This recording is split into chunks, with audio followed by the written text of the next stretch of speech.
பாகவதம் இல்லாத போது பகவான் நாமா சொல்லிட்டு இருக்கும். அதுதான் வந்து பக்தி உண்டாகும். அப்போ பகவானை ஆசிரித்தால் வீதராக பயக்ரோத மன்மயா மாம் உபாசிதா பகவோ ஞான தபசா பூதா மத்பாவமாகதாக. இந்த ஞான தபஸ்ன்றது எதிரானா இந்த பாகவதம் கேட்கிறது, அந்த ஞானத்தை போதித்துக் கொள்வது, அதான் பகவானை பற்றிய ஞானங்கள். அந்த ஞானத்தை பற்றி நம்ம ஒருத்தர் விவாதம் பண்ணுறது, அதை அனுவாதம் பண்ணி உபன்யாசம் பண்ணுறது, அதை சிரவணம் பண்ணுறது, இதெல்லாம் வந்து தபசம். எவ்வளவும் தபசம். சிரவணம் கீர்த்தனமே ஒரு தபஸ் அப்படின்னு பகவத்கீதையில் பகவான் சொல்கிறான். அப்போ அவர்கள் என்ன ஆகிறாங்கன்னா மண்மயா, என் மயமாக பகவத் கிருஷ்ணமயமாக நம்ம மாறிவிடுகிறோம். பகவான் கதைகளை கேட்டு பகவத் தியானம் பண்ணி என்னன்னா எப்படி ஒரு புழுவானது குளவி கூட்டில் அடைக்கப்பட்டு அது குளவியாகவே மாறி விடுகிறதோ அது மாதிரி பகவானுடைய கதைகளை கேட்டு கேட்டு பகவான் மயமாக மாறிடுறோமா. பகவானை ஆசிரித்தவர்களாக இருக்கிறார்கள். அவர்கள் ஆசை, பயம், கோபம் இவைகளிலிருந்து விடுபட்டு இருக்கிறார்கள்.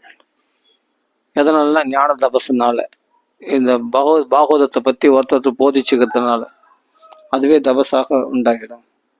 பல பேர் அப்படி பகவான் அடைஞ்சிருக்காங்களாம். மத்பாவம் ஆகதா பூதா மத்பாவம் ஆகதா, பகவானுடைய மயமாக ஆகியிருக்கிறார்கள், பகவானை அடைந்திருக்கிறார்கள். எத்தனையோ பேரு அப்படின்னு சொல்றாரு கீதையில. வீதராக பயக்குரோதா மன்மயா மாம் உபாசிதாக பகவோ ஞான தபசா பூதா மத்பாவமாகதாக. ஏன்னா பகவானுடைய பிறப்பு, பகவானுடைய அவதாரமோ பகவானுடைய லீலைகளோ எல்லாமே வந்து, ஏன்னா பகவானுக்கு இறப்பு கிடையாது. ஏன்னா இந்த ஸ்லோகத்தில் சொல்லப்பட்டிருக்கிற ஜென்ம கர்மச்சமே திவ்யம், ஜென்ம மரணம் அப்படின்ட்டு வரல. இந்த ஸ்லோகத்தில் பார்த்தீங்கன்னா பகவத்கீதையில் பகவான் சொல்கிறான் ஜென்ம மரண மே திவ்யம் அப்படின்னு சொல்லல. ஜென்ம பிறப்பு அவதாரம் கர்ம பகவானுடைய லீலை. அப்போ பகவான் வைகுண்டத்துக்கு போனதுன்னா அது இறப்பு கிடையாது. பகவானுக்கு இறப்பே கிடையாது. பிறப்பு மட்டும் உண்டான பிறப்பு கூட தெய்வீகமானது, அது பௌதிகமானது கிடையாது. பகவான் மரணம் அடைஞ்சால் எங்கன்னா வந்து இருக்கா? எந்த சாஸ்திரத்தில் சொல்லப்பட்டிருக்கு பகவான் மரணம் அடைஞ்சிருக்காங்க? மரணம் அடைஞ்ச சாந்திமணி குருகுலத்தில் இருந்த போது சாந்திமணி மகரிஷியினுடைய தன் குருநாதராகிய சாந்தி மகரிஷியினுடைய பிள்ளையே யம தர்மராஜனுடைய வீட்டிலேருந்து மீட்டு எடுத்து கொடுத்தார். யார்? பகவான். அப்படி இருக்கும்போது அவரே யமனே பகவானுடைய வேலைக்காரனும் போது இவருக்கு மரணம் எப்படி உண்டாகும்? காலச்சக்கரமே தன்னுடைய கையாயுதமா இருக்கும்போது அவருக்கு எப்படி மரணம் உண்டாகும்? இல்லையா? அதெல்லாம் சொல்றேன். ஜென்ம கர்மச்ச மே திவ்யம் ஏவம் யோ வேத்தி தத்வதா தெக்வாதேகம் புனர்ஜென்ம நைதி மாமேதி சோ அர்ஜுன. தெக்வாதேகம், இந்த உடலை விட்ட பிறகு அவளுக்கு மறு ஜென்மா கிடையாது. ஒன்றும் பண்ண வேணாம். யார் வந்து உள்ளது உள்ளபடி தத்துவதா கிருஷ்ணனுடைய அவதாரத்தை உள்ளது உள்ளபடி தெரிந்து கொள்கிறார்களோ, நீ கிருஷ்ணன் வந்து அருவத்திலிருந்து உருவத்துக்கு வந்தான், இல்லை உருவத்திலிருந்து அருவத்துக்கு வந்தான், இதெல்லாம் வேணாம். இந்த குழப்பமே வேண்டாம். டைரக்டா பகவான் என்ன சொல்றானோ கீதையில அதை அப்படியே அக்செப்ட் பண்ணிட்டா போதும். பகவான் அவதாரம் பண்ணான், அது அவதாரம் பண்ணும்போது சங்க சக்கரதாரே அவதாரம் பண்ணான். அப்போ திவ்யம். அப்போ அவதாரம் பண்ணும்போது 2 கைகளோட அவதாரம் பண்ணல. அவதாரம் பண்ணும்போதே வசுதேவருடைய அந்த காராகிரகத்துல சங்க சக்கர கதாதாரியா பகவான் தமத்புதம் பாலகம் அம்புஜேக்ஷனம். பிறக்கும் போதே அற்புதம் தான். ஒரு சாதாரண குழந்தையா பகவான் பிறக்கல இல்லையா? அப்போ பகவானுடைய ஜென்மாவே வந்து திவ்யம். கர்மா ஜென்ம கர்மச்ச மே திவ்யம்ன்றார். கர்மானா பகவான் 7 வயசு குழந்தை சுண்டவரல்ல வந்து கோவர்த்தன மலையை தூக்க முடியுமா?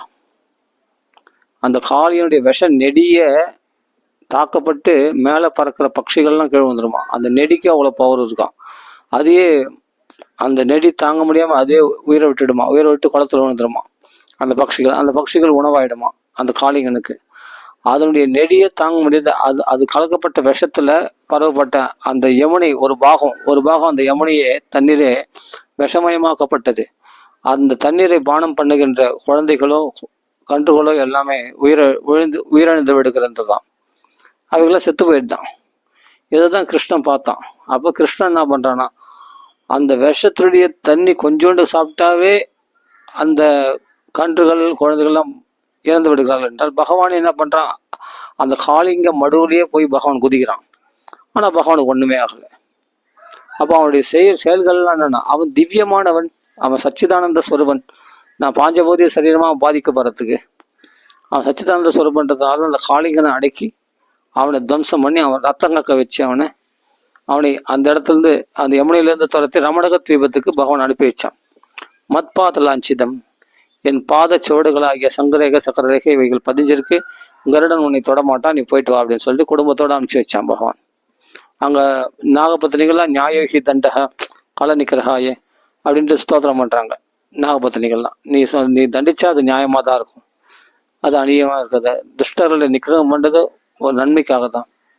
அப்போ இவன் சொல்கிறான், சுபாவம் துஷ்டஜக, பாம்புகளுக்கு கோபன்றது சுபாவம், அது எப்படி எங்களால் திறக்க முடியும் அப்படின்ட்டு காளிங்கன் நீங்கள் தண்டிச்சாலும் சரி, என்ன மன்னிச்சு விட்டாலும் சரி அப்படின்ட்டு பகவானை சரணம் அடைகின்றான் காளிங்கன். உடனே சரி போ, இங்கே இருக்காத பாம்பே ஓடிப்போ அப்படின்னு சொல்லிட்டு அனுப்பி வைக்கிறான். யார்? காளிங்கனை, பகவான் கிருஷ்ணன். அப்போ தன் கடாட்சத்தினால இறந்து போன கன்றுகளையும் குழந்தைகளையும் மீட்டெடுக்கின்றான். இதெல்லாம் ஒரு சாதாரண மனுஷன் செய்யக்கூடியவள் இல்லையா? செத்து போனவங்களும் எப்படி மீட்டெடுக்க முடியும்? அந்த கன்றுகளையும் குழந்தைகளையும் இதெல்லாம் விளையாட்டாக நடக்குது. ஒரு உயிரை, செத்து போன ஒரு உயிரை பழைக்க வைக்க முடியுமா? பகவானுடைய கடாட்சம் மாத்திரத்தினாலே அந்த செத்து போன ஜீவன்களையெல்லாம் பழைக்க வைக்கிறார். அதே மாதிரி அகாசுரம் பாம்பு வாய்க்குள்ளே போன அவெல்லாம் ஜடராக்னியினால் எரிக்கப்பட்டார்கள், எல்லாமே கொன்று விடப்பட்டார்கள். யாரும் அந்த கன்றுகள் பசங்கள் எல்லாமே அகாசுரன் வாய்க்குள்ள. அகாசுரன்ட்டு ஒரு பாம்பு, அவன் வாயில முழுங்கிட்டான், பெரிய மலை மாதிரி இருக்கிற பாம்பு. அப்போ அவனுக்குள்ள புகுந்து பகவான் அவனுடைய தலையை கிழிச்சு அவர்களை அமுத ஹஸ்தத்தினால் அவர்களெல்லாம் பழிக்க வச்சு, செத்து போனவங்களாம் இறந்தவர்கள்லாம் பழிக்க வச்சு அவர்களை மீட்டெடுத்தான் கிருஷ்ணனா. இதெல்லாம் சாதாரண செயலா? அப்போ ஜென்ம கர்மச்ச மே திவ்யம், பிறப்பு அவதாரம் மட்டும் திவ்யமானது இல்லை, அது ராம அவதாரமும் அப்படிதான் தெய்வீகமானது, கிருஷ்ண அவதாரமும் தெய்வீகமானது, எல்லா அவதாரமும் தெய்வீகமானது தான், செயல்களும் பார்த்து தெய்வீகமானதாக இருக்கிறது. அப்போ சாதாரண விஷயம் இல்லை அப்படின்னு நம்ம புரிஞ்சுக்கணும். இப்போ கடல்ல கற்களை மிதக்க விடுக்க முடியுமானா கற்கள் இல்லை, ஆகாசத்துல கிரகங்களையும் மிதக்க விடுகின்ற பகவான் பூமியில இந்த சமுத்திரத்துல கற்களை மிதக்க விடுறது பெரிய விஷயமா? அப்படி ராம அவதாரத்துல பண்ணார். சிவதனுசை யாராலும் முறிக்க முடியாது, சிவதனுசை முறிக்க முடியுமான்னு முறிச்சார். 14,000 லட்சத்துல ஒருத்தரா ஒன்றரை முகத்துவத்துல அழிக்க முடியுமா? அழிச்சார். பகவான் ராமரும் அப்படிப்பட்ட தாடகை வதம் பண்ண முடியாது, அவரை வதம் பண்ணார். இது போல வீரத்திர பராக்கிரம செயல்களும் அவரும் செய்திருக்கார். ராவணன் எல்லாரையும் கதறடிப்பவன், ஹிரண்யகசிபுலாம் கூட அந்த அளவுக்கு கொடுமை இல்லையா? ராவனுடைய கொடுமை அப்படி பயங்கரமா அதுதான். அப்ப ராவணனாவே கொடுமைக்காரன், கதறடிப்பவன், அவனையே அனாவசியமா பகவான் வதம் பண்ணார். புரியுதா? ராவணன், கும்பகர்ணன், வாலி ஈஸியா வதம் பண்ணார். அப்போ பகவானுடைய செயல்களே அக்லிஷ்டக்காரனா, கிளேசமெல்லாம் முடிச்சு விடுவர். அப்போ தெய்வீகமானதாக இருக்கிறது. கிருஷ்ண அவதாரத்தில் பார்த்தா நிறைய இருக்கு. அது போல 16,108 ஸ்திரீகளுக்கு 16,108 ரூபத்தை பகவான் எடுக்க முடியுமா?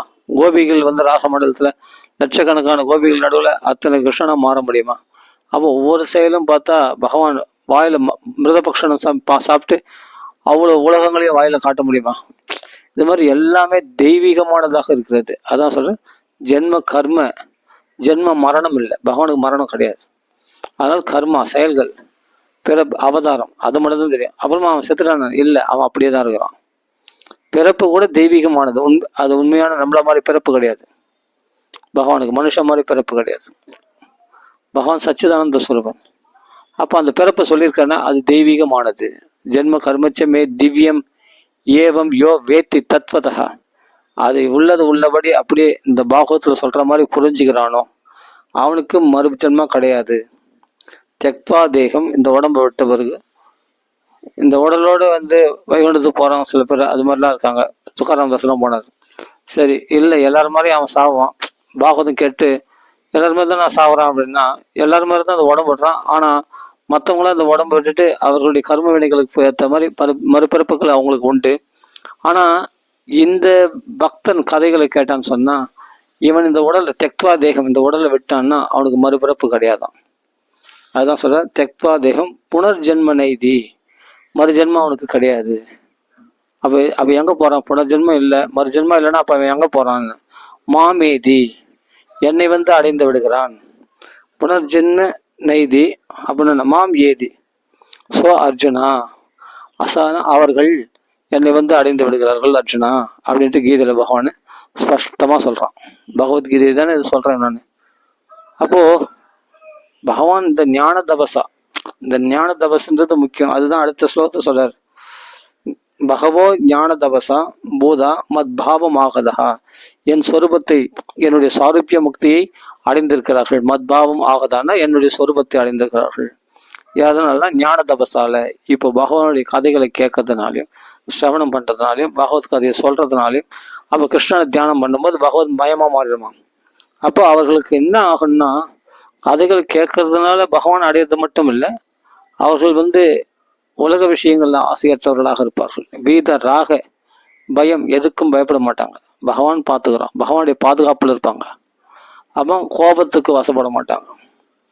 பகவத் சிந்தனையில் இருக்கிறவங்களுக்கு கோபத்துக்கு வசப்படுறதுக்கு என்ன வாய்ப்பு இருக்குது? லோக சிந்தனையில் இருக்கிறவங்களுக்கு தான் கோபம் வரும். குடும்ப கவலைகளில் போய் மாட்டிக்கின்னு அவரிடத்துல போராடினா வாக்குவாதம் பண்ணிட்டு தேவையில்லாத பேசியிருந்தா தான் கோபம் வரும். கிருஷ்ண நினைவில் இருக்கிறவங்க பகவத் சிந்தனை தவிர பகவான் உலகத்துல நம்ம பொறுப்புகள்ன்ற பேரால பெரிய சுமைகளை எடுத்து கட்டிக்கிறோம். அதனால எவ்வளோ டென்ஷன் ஆகிறோம். அப்புறம் ஏன்டா இவங்களுக்கெல்லாம் நம்ம செய்கிறோம் அப்படின்னு அப்போ தேவையில்லாம கவலையும் வர்றோம். குடும்ப அங்கத்தினர்களுக்கு போய் ஏதோ ஒன்று பேசுகிறோம், இது பண்ணி அவங்க பார்த்தா வாக்குவாதம் உண்டாகுது, பிரச்சனை உண்டாகுது, தேவையில்லாத பண்ணுறது. நாமளே தானே இழுத்து போட்டுக்கிறோம். ஒரு குடும்ப தலைவனானவன் இழுத்து போட்டுனா அவங்க வாக்குவாதம் வந்து தேவையில்லாத சண்டை வந்து பிரச்சனை. அவள் வேணாலும் இவங்களுக்கெல்லாம் எதுக்கு தான் நம்ம செய்யணும்? இவங்களுக்கு போய் நம்ம நன்மை செய்ய நினைச்சுமே கட்சியில் பற்றியா நமக்கு அவங்க தீங்கு தான் நினைக்கிறாங்க. நம்மளை இப்படி எடுத்தறிஞ்சு பேசுகிறோம், நம்மளுக்கு மரியாதை. இப்போ தேவையில்லாத இதெல்லாம் செகண்டரி, தேவையில்லாது. ஃபர்ஸ்ட் வந்து பகவானுக்கு முக்கியத்துவம் கொடுத்தணும்.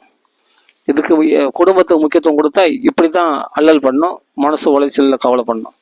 பகவானுக்கு முக்கியத்துவம் கொடுத்தா தான் நமக்கு நிம்மதி கிடைக்கும்.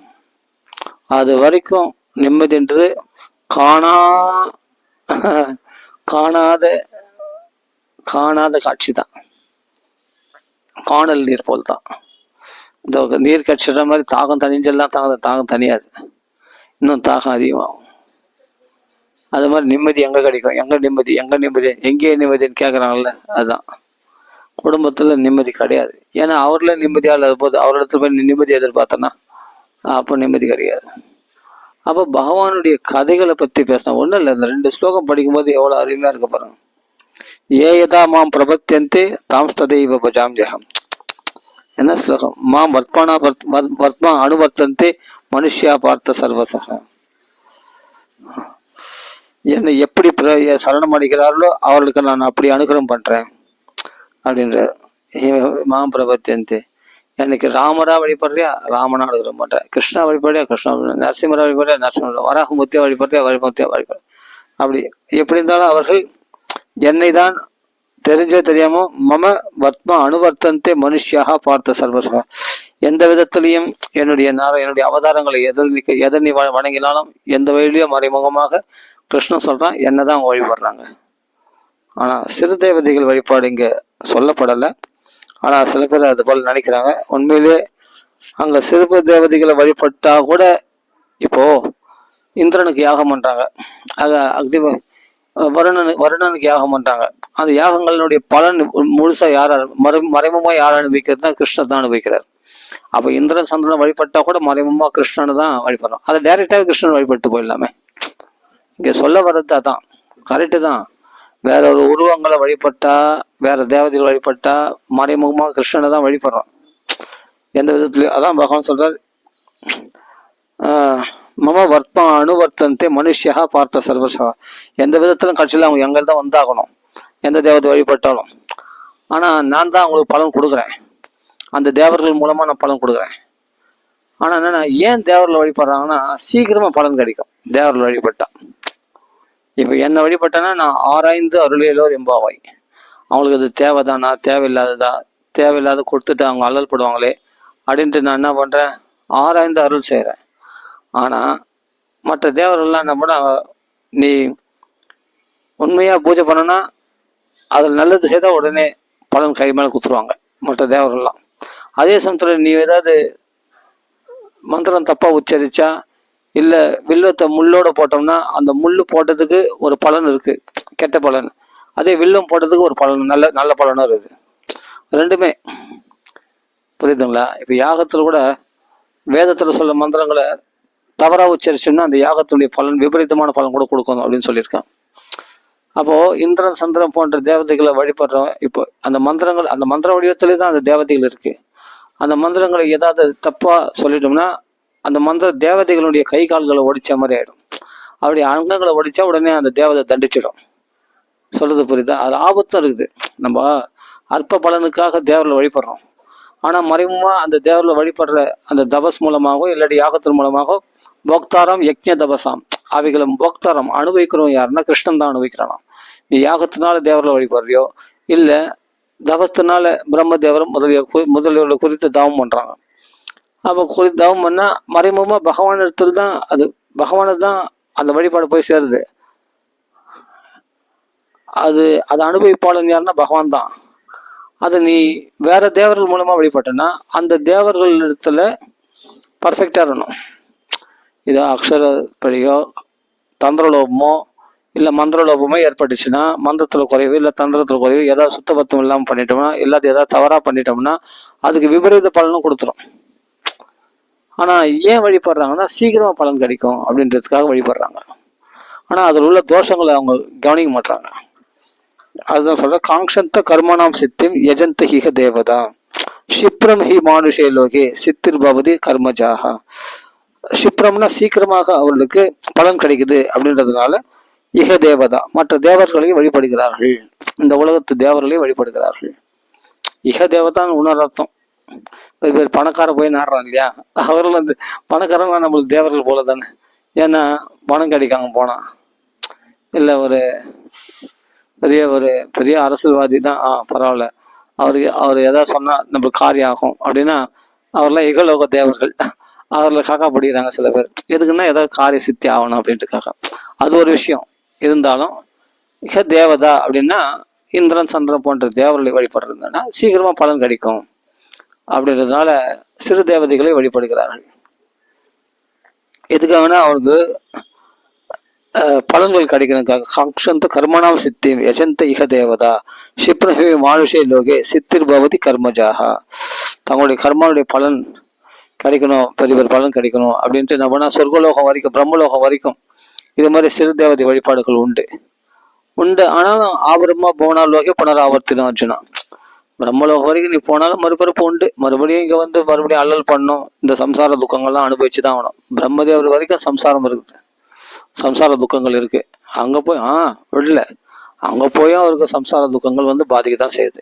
எறும்புலிருந்து பிரம்மா வரைக்கும் எல்லா இடத்துலையும் அந்த துன்பங்கள் இருக்க தான் செய்யும், மறுபிறப்பு உண்டு. அப்போ பகவான் அதுதான் சொல்லி வர்றான். இங்க பகவான் என்ன சொல்றான், நான் வந்து காப்பாத்துறேன். பரித்ராணாய சாதுனாம் விநாசாயச துஷ்கிருதாம் தர்ம சம்ஸ்தாபனாத்தாய சம்பவாவே யுகே. பாகவத தர்மத்தை ஸ்தாபிக்கிறதுக்காக தான் பகவான் ஒவ்வொரு யுகத்துல வந்து அவதரிக்கிறான்.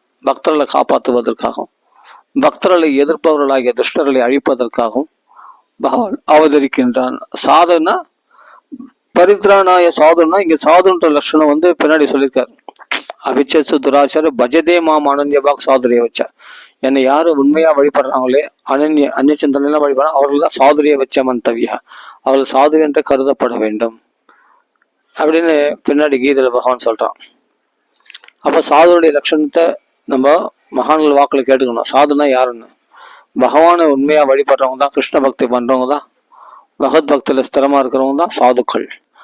அந்த சாதுக்களை ரட்சிக்கிறதுக்காக தான் பகவான் அவதாரம் பண்றானா. எதுக்காகனா அந்த சாதுக்களை ரட்சித்தாதான் பாகவத தர்மம் பிரகாசிக்கும், பாகவத தர்மங்கள் உலகத்துல செழிக்கும். அப்போ அந்த சாதுக்களுக்கு இம்சை பண்ணக்கூடிய துஷ்டர்கள் இருக்காங்க இல்லையா, துரியோதனாதிகள்லாம் பாண்டவர்களுக்கு இம்சை பண்றாங்க இல்லையா, ராவணாதி ராஷ்டர்கள்லாம் வந்து தண்டகாரண ரிஷிகள் ராம் பக்தர்களையே சாதுக்களை இம்சிக்கிறார் இல்லையா, அவர்லாம் வதம் பண்ணாதான் விநாசாயச துஷ்கிருதம். அப்படி பாபம் செய்யக்கூடிய துஷ்கிருதம், துஷ்ட செயல்களை செய்யக்கூடிய பாவிகள், அந்த பாவிகளை அவர்களுடைய தொல்லைகள் தாங்க முடியாம என்ன பண்ணுவாங்க, கஷ்டப்படுறாங்க. அப்போ துஷ்டர்களை அழிச்சாதான் தர்மத்தை ஸ்தாபிக்க முடியும். புரியுதா? நல்லபடியாக சொல்லி பார்த்தா கேட்கணும். கேட்கலன்னா அப்போ அவர்களை தண்டிக்கிறத தவிர வேறு வழி கிடையாது. பகவான் எடுத்த உடனே தண்டிக்கிறது இல்லை. சாம தான பேத தண்டம். முதல் நல்லபடியாக சொல்லி பார்க்குறான், தூது அனுப்பிச்சு பார்க்குறான். ராமர் தூது அனுப்பிச்சு பார்க்குறாரு ஆஞ்சநேயர் மூலயமா, அங்கதன் மூலமாலாம் கேட்கல. அதனால தான் தண்டத்தை எடுக்க வந்தாருக்கு. அது மாதிரி தான் கிருஷ்ணர் தூது வர்றார் பாண்டவர்களுக்கு, கேட்கல. அப்போ தான் அழிக்க வேண்டியதாக இருக்குது, பூமிபாரத்தை குறைக்க வேண்டியதாக இருக்குது. இல்லைன்னா சும்மா ஏன் பகவான் போய் அடிக்க போகிறார் அவங்கள போய்? அவன் ராட்சசனாக இருக்கட்டும், அசுரனாக இருக்கட்டும், அவன் நம்ம பேச்சுக்கு வராமல் நம்ம ஏன் போய் அவனை அடிக்க போகிறோம்? அவர்களுக்கு எல்லாரும் சாதுக்களை போய் இம்சை பண்ணுறது தான் பகவானுக்கு பிடிக்காது. நீ உலகத்தில் யாராவது இம்சை பண்ணுறதுல பகவான் வந்து, அதாவது என்னன்னா பக்தர்களை இம்சை பண்ணால் பகவானால் பொறுத்துக்க முடியாது. அது தேவர்களே போய் அடிக்கிறாங்க பண்ணால் கூட பகவான் என்ன பண்ண, அவன் கர்ம வினைகளை அனுபவிக்கிறான் அப்படின்னு விட்டுருவார். ஆனால் விட மாட்டார். அவர்களும் சரணாகதி அடைஞ்சாங்கன்னா அவர்களும் பக்தர்கள். யார் பகவானை மாம் பிரபத்தியந்தி பகவானை சரணாகதி அடைகிறார்களோ அவர்களை பகவான் காப்பாற்றுவார். ஆனால் அவர்களுக்கெல்லாம் லேட்டாக தான் வருவார். ஆனால் பக்தர் மேலே ஒருத்தன் கை வச்சிட்டான்னா பகவானுக்கு பொறுத்துக்க முடியாது. பகவானுக்கு வந்துடும் கோவம். பகவானுக்கு கஷ்ய விப்பேதி தேவாஸ்ய ஜாதரோஷஸ்ய சம்ஜிகை. எந்த பகவானுக்கு கோவம் வந்தால் தேவரெல்லாம் கிடுகிடுன்னு நடுங்குறாங்களோ, அப்போ தேவரில் நடுக்கிறான்னா அசுரல் நடுங்க மாட்டாங்களா? தேவர்கள் பகவத் பட்சத்தில் இருக்கிற தேவர்களே பகவானுக்கு கோவம் உண்டாச்சுன்னா அப்போ நம்ம ஏதோ சாதாபச்சாரம் பண்ணிட்டோம், அதனால தான் நம்ம மேலே பகவான் கோவப்படுறோம், தேவரில் நடுங்குவாங்களாம். அப்போ அசுரர்கள் வந்து எப்பொழுதும் பகவானுக்கு, தேவர்களுக்கு விரோதியாகி அசுரர்கள் எப்பொழுதும் சாதுக்களை இம்சிக்கிறவர்கள். அப்போ அவர்களை எப்படி பகவான் விட்டு வைப்பான்? அதான் விநாசாயிச்ச துஷ்கிருதாம். அப்படியோட துஷ்டர்களை பகவான் அழிக்கின்றான். எதுக்கான? தர்ம சம்ஸ்தாபனத்தாயே, தர்மத்தை ஸ்தாபிப்பதற்காக. இந்த பாகவ தர்மத்தை, பக்தி தர்மத்தை, அதுக்காக சம்பவாமி யுகே யுகே. பிரகலாதனை ரட்சித்தாதான் பாகவ தர்மம் நிலைக்கும் இல்லையா? துருவனை ரட்சித்தாதான் பாகவ தர்மம் நிலைக்கும். பாண்டவர்களை ரட்சித்தாதான் பாகவ தர்மம் நிலைக்கும். ரிஷிகளை ரட்சித்தாதான், சீதையை ரட்சித்தாதான் பாகவ தர்மம் நிலைக்கும். ராவணன் அழிச்சாதான். அப்போ அழிக்க வேண்டியது சூழ்நிலை ஏற்படும் போது அழிச்சுதான் ஆகணும். அப்பதான் தர்மத்தை ஸ்தாபிக்க முடியும். அதனால பகவான் இதெல்லாம் பண்றான். அது ஒவ்வொரு யுகத்திலையும் பண்றானா. சம்பவாமி யுகே யுகே. ஏதோ ஒரு யுகத்துல பண்ணிட்டு போயிட்டான், கிருஷ்ணாவதாரம் பண்றான்னா இல்லை, ராமாவதத்துல, நரசிம்மாவதத்துல, வராகவதத்துல, இரண்யாக்ஷன் வதம் பண்ணி பூமி உத்தரணம் பண்ணி பூமியை ஸ்தாபிச்சாதான் மனு பிரஜாபதிகள் போன்றவெல்லாம் சௌக்கியமா வாழ முடியும். இது மாதிரி பகவத்கீதையில பகவான் சொல்றான். அதனால பகவானை வழிபட்டா என்ன லாபம்னா, ராக வீதன விடுபடுகிறார்கள். வீத ராக பய குரோதம் மண்மயா என் மயமாக ஆக்கியிருக்கிறார். எப்போ ஞான தபஸ்ல பகவான் மயமா. மாம் உபாஷிதாக, என்னையே ஆசித்தவர்களை நான் எப்படி கைவிடுவேன்? மாம் உபாஷிதாக, என்னை ஆசித்தவர்கள் அவர்கள் வந்து கடைசியில் என்னை மத் பாவம் ஆகதாக, என் பாவத்தை அடைகிறார்கள், என்னை அடைந்து விடுகிறார்கள் அப்படின்னு பகவான் கீதையில பகவான் ஸ்பஷ்டமா சொல்றான். இதெல்லாம் பகவத்கீதையில நிறைய சொல்றான் பகவான். சும்மா நம்ம ஏதோ பார்க்கணும்னு தோணுச்சு, அப்படியே பார்த்துட்டேன். சரி, அதாவது எந்த காரியங்கள் செய்தாலும் அது உள்ள ஆசைகள், சங்கல்பம், ஆசைப்படக்கூடிய சங்கல்பத்தை விட்டுணுமா. எஸ்ய சர்வே சமாரம்பாக காம சங்கல்ப வர்ஜிதாக. அப்போ எப்படி விட முடியும்? ஆசைகளுடைய சங்கல்பங்கள், எனக்கு அது ஆசையாக இருக்குது, இது ஆசையாக இருக்குது, எந்த காரியம் செய்தாலும் அது ஒரு பலன் எதிர்பார்ப்பேன் இல்லையா? ஒரு இந்த வீட்டிலேருந்து வெளியே போகிறோன்னா, ஒரு இடத்துல செயல்படுறோன்னா அதுக்கு ஏதாவது ஒரு ஆசைப்படுவோம் கண்டிப்பாக. அந்த ஆசைப்படாமையே நம்ம ஒரு செயலை செய்ய முடியும்? அப்போ சொல்கிறார், நீ ஆசைப்படாமல் இருக்க முடியுமா? எப்படின்னா, இந்த ஞானம் இருக்கு இல்லையா, ஆத்ம ஞானம், ரொம்ப பவர்ஃபுல்லாக அது. பகவத் தத்துவ ஞானம். கிருஷ்ணன் யாரு? கிருஷ்ணனுக்கு நமக்கு உள்ள ரிலேஷன்ஷிப்பு, நம்ம கிருஷ்ணனுடைய அம்சம், மமைவம்ச ஜீவலோக ஜீவதா. அந்த ஞானம் என்ற அக்னி இருக்கு பத்தியா, அது நம்ம அந்த கர்மாவால் ஞான அக்தி தக்த கர்மானம் தமாகோ பண்டிதோபதா. எவன் வந்து கர்மாக்களை தேக லெவலில் செய்வான், ஆனால் அந்த கர்மாவுடைய ஆசை எப்படி ஒன்று, அந்த கர்மாவை வந்து ஞானம் என்ற அக்னிகளால் எரிச்சிட்டு இருக்கிறானோ அவன் தான் சிறந்த பண்டிதனாம், அவன் தான் சிறந்த புத்திமானாம். தமாகோ பண்டிதம் புதாகா, அவன் தான் சிறந்த புத்திமான்கள் என்று சொல்கிறார்கள். நீ செயல்படு, எந்த செயல்களும் சர்வே சமாரம்பா. எந்த செயல்கள் செயல்பட்டாலும் அதில் உள்ள காமம், அதில் உள்ள ஆசையை விட்டுட்டு நீ செயல்பட்ட சொன்னா, நீ கர்மானா நான் பலனை எதிர்பார்க்கல, அந்த பலனை எதிர்பார்க்காத வினைகள் வந்து உன்னை வந்து சேராது. ஆனால் கர்மா செய்வேன், ஆனால் அதனுடைய பலன்கள் வந்து உன்னை வந்து பாதிக்காது. அது பாவமும் முடியாது, அது வந்து பாதிக்காது. எதனால? ஞானம் என்ற அக்னியினால் அதுதான் தக்தகா எரிச்சு சாம்பலாக்கிட்டியே. அப்போ நம்ம செயல்கள்லாம் எப்படி இல்லைன்னா எல்லாத்தோட சிறந்த ஞானம் என்னன்னா பகவானுடைய கதைகளை பேசுறது தான் சிறந்த ஞானம். பகவானை பற்றி, பகவான் லீலைகளை பற்றி அடிக்கடி ஸ்மரணம் பண்ணுறது, பகவான் நாமா சொல்றதை விட சிறந்த ஞான தபசு வேற எதுவுமே கிடையாது. கிருஷ்ணனுடைய கதைகளை பேசணும், பாகவத பாராயணம் பண்ணுறதே தபஸ் தான். ஆமாம், ஞான யஜ்ஞம் அது இல்லையா? சப்தாக யஜ்ஞம் பாகவத பாராயணம். அப்போ அவர்கள் ஞானம் என்ற அக்னியினால தக்த கர்மானம் தமாகு அவர்களை பண்டிதர் புதர்கள் சிறந்த புத்திமான்கள் என்று அழைக்கிறார்கள்.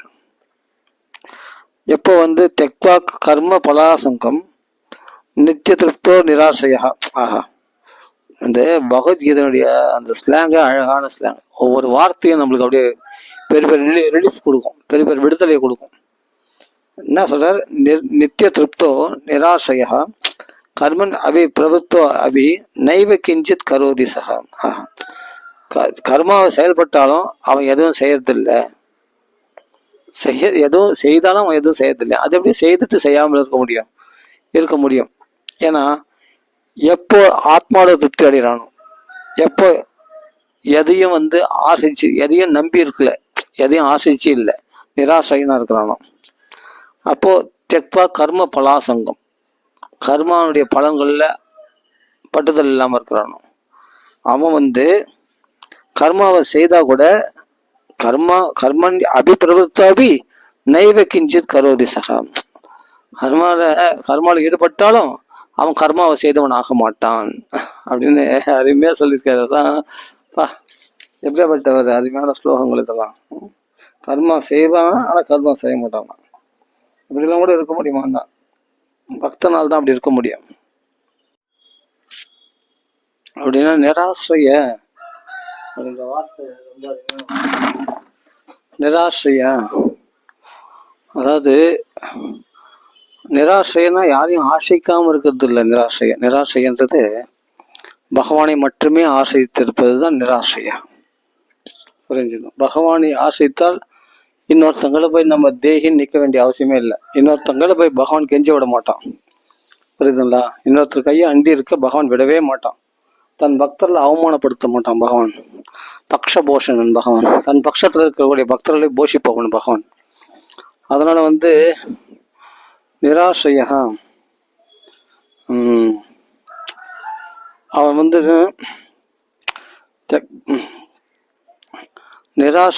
நிராசைனா யார் இருப்பான்னா பகவானுடைய சேவையிலேயே இருக்கிறவன், பகவத் பக்தியிலே இருக்கிறவன். அவன் தான் யாரையும் ஆசைக்க வேண்டிய அவசியமே இல்லை. ஏன்னா அவன் நித்திய திருப்தன்.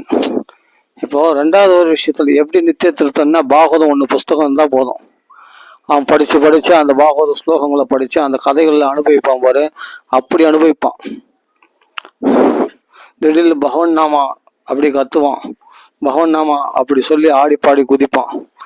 அவன் நடுராத்துல 3:30 மணிக்கு வந்து பகவன் நாமா சொல்லுவான். எந்த சமயத்தில் பகவன் நாமா சொல்லுவான் தெரியாது. எப்போனாலும் பாகவதம் படிச்சு அனுப்புவேன். பகவானுடைய கதைகள்ல கண்ணீர் விட்டு அப்படி அழுந்துட்டு அப்படிலாம் பக்தர்கள் நீ அனுகிரகம் பண்ணியா கிருஷ்ணா. இப்போ பட்டத்திரி வந்து எப்படி கிருஷ்ணரை பத்தி குருவாயூரப்பர் பார்த்து நீ இப்படிலாம் லீலை பண்ணியா கிருஷ்ணா, பகவான் ஆமான்னு தலையாட்டினாரோ, அது மாதிரி கல்லா இருக்கிற குருவாயூரப்பன் கலியுகத்துல தலையாட்டினானோ இல்லையா, பக்தனுக்காக பகவான் பிரத்யட்சமா தலையாட்டினானோ, அப்படி இருக்க பகவான் வந்து நமக்காக இறங்கி வருவான். புரியுதுங்களா? அப்படின்னா நம்மளுக்கு அனுபவங்களை கொடுப்பான். நித்திய திருப்தனா அவன் பாகவதம் ஒன்று இருந்தால் போதும், எப்பவும் திருப்தியா இருப்பான், சந்தோஷமா இருப்பான். அவன் நித்திய திருப்தனா இருக்கிறவனுக்கு வேற எதனால் திருப்தி பற்ற முடியும்? அவன் தான் திருப்தியா இருக்கிறானே. திருப்தியா இருக்கிறவனுக்கு வேற எந்த பொருளால் அவனை திருப்திப்படுத்த முடியும்? அவனுக்கு கோடியா கொடுத்தா அதை திரும்பி பார்க்க மாட்டான். அழகான பெண்ணு நான் மயங்க மாட்டான். அவன் தான் வீத ராக பயக்குறத. ராகன்னா ஆசையில விட்டவனாச்சு. சரி, பயம்படுத்தி பார்க்கலாம்னா அந்த பயமும் பயப்பட மாட்டான். எவனே வந்தாலும் பயப்பட மாட்டான். கோவப்படணும், அவனுக்கு கோபம் வராது. ஏன்னா பகவத் பக்தியில் இருக்கிறான், கிருஷ்ண பக்தியில் தெளிச்சு இருக்கிறான். ஏன்னா பிறர் பார்த்து பொறாமப்பட்டாதானே கோபம் இல்லை, எனக்கு ஏதாவது தீங்கு பண்ணாதானே. அவன் கிருஷ்ண பக்தியில் இருக்கிறவங்களும் யாரும் தீங்கு பண்ணாங்க. தீங்கு பண்ணி அவங்க கோபம் வந்துடுச்சுன்னா அது அவனுடைய கோபம் இல்லை, பகவானுடைய கோபம் ஆயிடும். பகவானுடைய கோபத்துக்கு ஆளாயிடும். அதை புரிஞ்சிடணும். அப்படி எப்பொழுதும் பாகவத்தில் திருப்தி அடைஞ்சவன் உலகத்தில் கோடி கோடியாக பணம் கிடைச்சாலும் கிடைக்கலனாலும், இல்லை 10 ரூபா கூட கையில் பணம் இல்லை, ஆனால் அவனுடைய திருப்தியை யாரும் அசைக்க முடியாது. யாரெல்லாம் கிருஷ்ண பக்தி பண்ணுறவனுங்களால தான். இப்போ இது சொல்கிறதெல்லாம் பகவான் சில இடத்துல ஆரம்பத்தில் கர்மயோகத்திலாம் கொஞ்சம் பூடகமாக தான் சொல்லுவார். ஆனால் அது பார்த்தா பக்தி யோகம்தான். அது கர்மயோகன்றதே பக்தி யோகம்தான். நம்ம செயல்களுடைய செயல்களை கிருஷ்ணார்ப்பணம் பண்ணாதான் கர்மா யோகமாக மாறும். கர்மயோகன்றதே பக்தி யோகம்தான் சொல்லப்போனால். நல்லா புரிஞ்சுக்கணும். மகான்கள்லாம் அப்படி தான் சொல்லியிருக்காங்க. கர்மா பலனை எதிர்பார்க்கறது செய்யறது கர்மான்னு பேர். அந்த பலனை அர்ப்பணம் பண்ணுறது, கிருஷ்ண பேருக்கு அர்ப்பணம் பண்ணுறது யோகம்னு பேர். அப்போ அதுதான் கர்ம யோகம்னு பேர். கர்மயோகமே பக்தி யோகம்தான். அதை புரிஞ்சுக்கணும். அப்போது எப்படி கர்மா செய்யணுன்றது இங்கே சொல்கிறாரு. உன்னுடைய செயல்களை எப்படி செய்யணுமா? எஸ்ய சர்வே சமாரம்பா காம சங்கல்ப வர்ஜிதாக. லோக விஷயமான ஆசைகளை விட்டுட்டு நீ செயல்களை செய்வது. அப்படின்னா ஒன்றே ஒன்று தான் செய்ய முடியும். அப்படின்னா பகவானுடைய சேவை மட்டும் தான் செய்யணும். அப்படி பகவானுடைய சேவையில் ஏதாவது பலன் கிடைக்குமா அப்படின்னு நினச்சி செய்யாத. பகவான் இதெல்லாம் திருப்தி அடைவான். அவன் திருப்தி அடைஞ்சானா நீ நித்திய திருப்தி தான் ஆயிடுவேன். நீ நித்திய திருப்தி அடைஞ்சிடுவாய். நீ புரியுதா? நீ நித்திய திருப்தி அடையணும்னா அவனை திருப்திப்படுத்தணும்.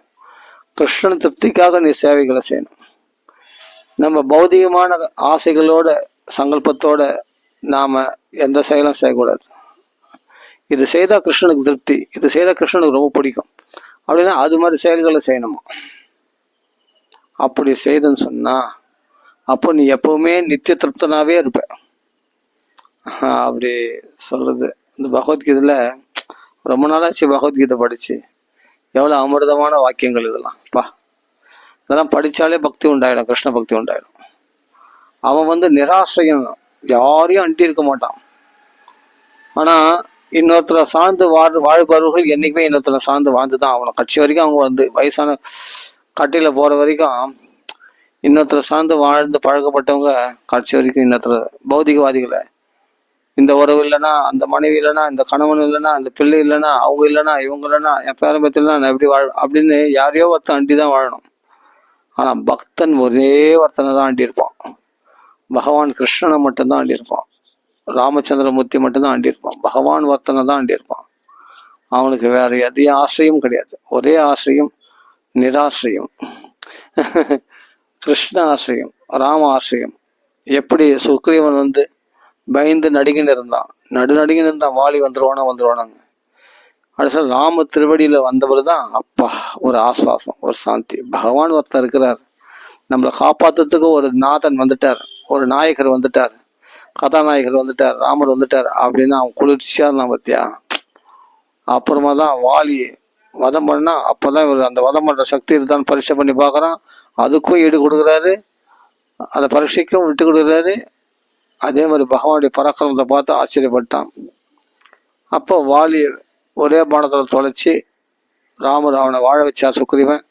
அப்போ ஆசிரியத்துக்கு தகுந்த இடம் யாரானா ராமர் தான். அதான் நிராசிரியன். உலகத்தில் யாரையும் ஆசிரிக்க முடியாது. அண்ணன் தான் காப்பாற்றணும் தம்பியை, யாரு வாலி தான் காப்பாற்றணும் சுக்ரீவனை. ஆசிரிக்கக்கூடிய இடமே நம்மளுக்கு ஆபத்தா இருக்குது. இப்போ உறவினர்களை ஆசிரியத்திருக்கலாம்பா, உறவினர்கள் ஆசிரியத்திருந்தா அங்கேயே ஆபத்தா இருக்கு. அவர்களே நம்மளுக்கு தீமையை நினைக்கிறாங்களே, அவர்களே நம்மளுக்கு தீமையை பண்றாங்களே, அவங்களே நம்மளுக்கு தொல்லையா இருக்கிறாங்களே. நம்ம என்ன சொல்ல போனா நம்மளே அவங்க ஆசிரிச்சிருப்பாங்க, ஆனா அவர்களால் நம்மளுக்கு தொல்லையா இருக்கும். நாம அவர்களை ஆசிரிக்க போனாலும் நம்மளுக்கு தொல்லையா இருக்கும். ஏதோ ஒண்ணு அவங்க மொத்தம் தொல்லையா இருக்கும். ஆனா உலகத்தை ஆசிரித்து அப்போ வாலியை ஆசிரிச்சு இருந்த சுக்ரீவனையே துரத்தி விட்டான்.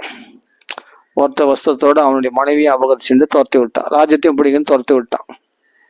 எங்கேயாவது உயிரோட விட்டு வைக்கிறதே பெரிய விஷயம் அவனை.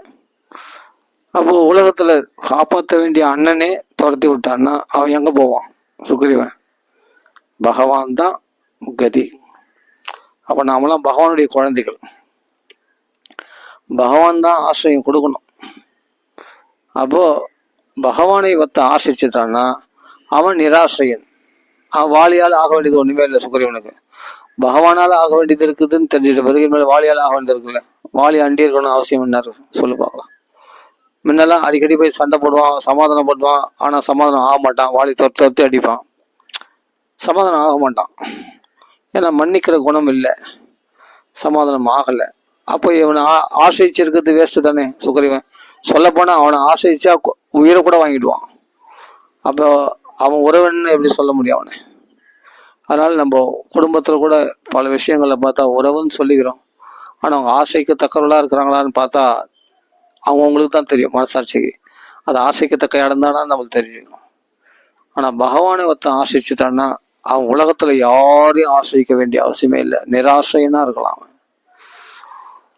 யாருத்துலயாவது நம்ம சந்தோஷம் கிடையுமான்னு போய் நம்ம என்ன பண்றோம், நம்ம எங்கெங்கயோ புலம்புறோம், சொல்றோம், நம்ம குறைகள்லாம் சொல்றோம், என்னென்ன பண்றோம். ஆனா அவர்களே சந்தோஷமா இல்லாம இருக்கிறாங்க. ஆனா பகவான்களை நம்ம குறைகளை சொல்லிட்டோம்னா நித்திய திருப்தனா இருப்பான். அவனுக்கு யாருகளையும் எந்த ஒரு எதிர்பார்ப்பும், அந்த திருப்தியை எதிர்பார்க்கணும்னு அவசியமே இல்லை. யாரிடத்துலயாவது நமக்கு ஆக வேண்டியது ஒண்ணுமே கிடையாது. அவன் பாகவதம் படிச்சிருந்தாவே, பகவத் பக்தி பண்ணியிருந்தாவே, ராமநாம சொல்லியிருந்தாவே திருப்தியா இருப்பான். என்ன ஒண்ணுன்னா இவன் திருப்தியை மற்றவன் கெடுக்காம இருந்தா போதும், அவ்வளவுதான். இவன் யாருக்கும் கெடுதல் நினைக்க மாட்டான். ஏன் மற்றவனுக்கு கெடுதல் நினைக்கிறான்?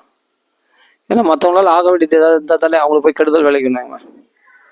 இல்லையே, யாரையும் அண்டி இல்லையே, நிராசைனா இருக்கானே. அப்ப நித்திய திருப்தனாம இருப்பான். நிராசைனா இருக்கிறவன் நித்திய திருப்தனா இருப்பான். நித்திய திருப்தனா இருக்கிறவன் நிராசயமா இருப்பான்.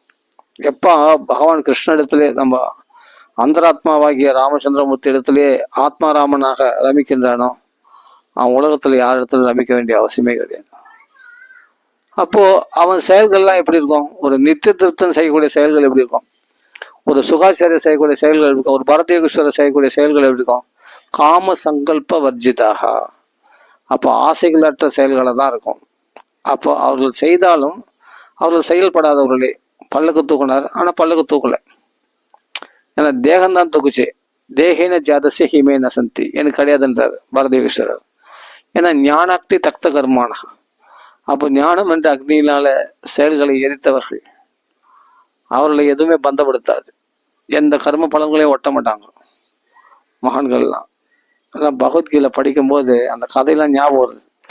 அந்த பரதேகேஸ்வரர் எப்படி இருந்தார், ஆஹா, அப்படியேப்பட்ட வித்யாதர பரதி அடைஞ்ச அந்த சித்திரகேது எப்படி இருந்தார். பார்வதி சபிச்சா சாபத்துக்கு விமோசனம் கேட்கல, சாபத்தை அக்செப்ட் பண்ணிக்கிறார். ஏன்னா தேகம் தானே சாபத்தை ஏற்கிறது. ஆனா என்னுடைய மனசு எப்போதும் கிருஷ்ண திருவடியிலே லயிச்சிருக்கே. அப்போதான் சிவபெருமானே சொல்றார், இப்படிதான் அச்சுத பக்தர்கள் இப்படிதான் இருப்பாங்க, துன்பங்கள்ல கலங்க மாட்டாங்க. எந்த சாபம் அனுகிரகம் ரெண்டுத்தையும் ஒன்னா நினைக்கிறவங்க, எல்லாத்தையுமே எல்லாமே சம்மா பாதிக்கிற பக்தர்கள் இப்படிதான் இருப்பான், அச்சுத பக்தர்கள். நானும் அந்த அச்சுத பக்தர்களுக்கு பிரியமானவன். நானும் அந்த அச்சுத பக்தர்கள் எனக்கும் பிரியமானவர்கள் அப்படின்னு சொல்றாரு சிவபெருமான். நானும் அச்சுதனுடைய பக்தன் தான் அப்படின்றார் சிவபெருமான்.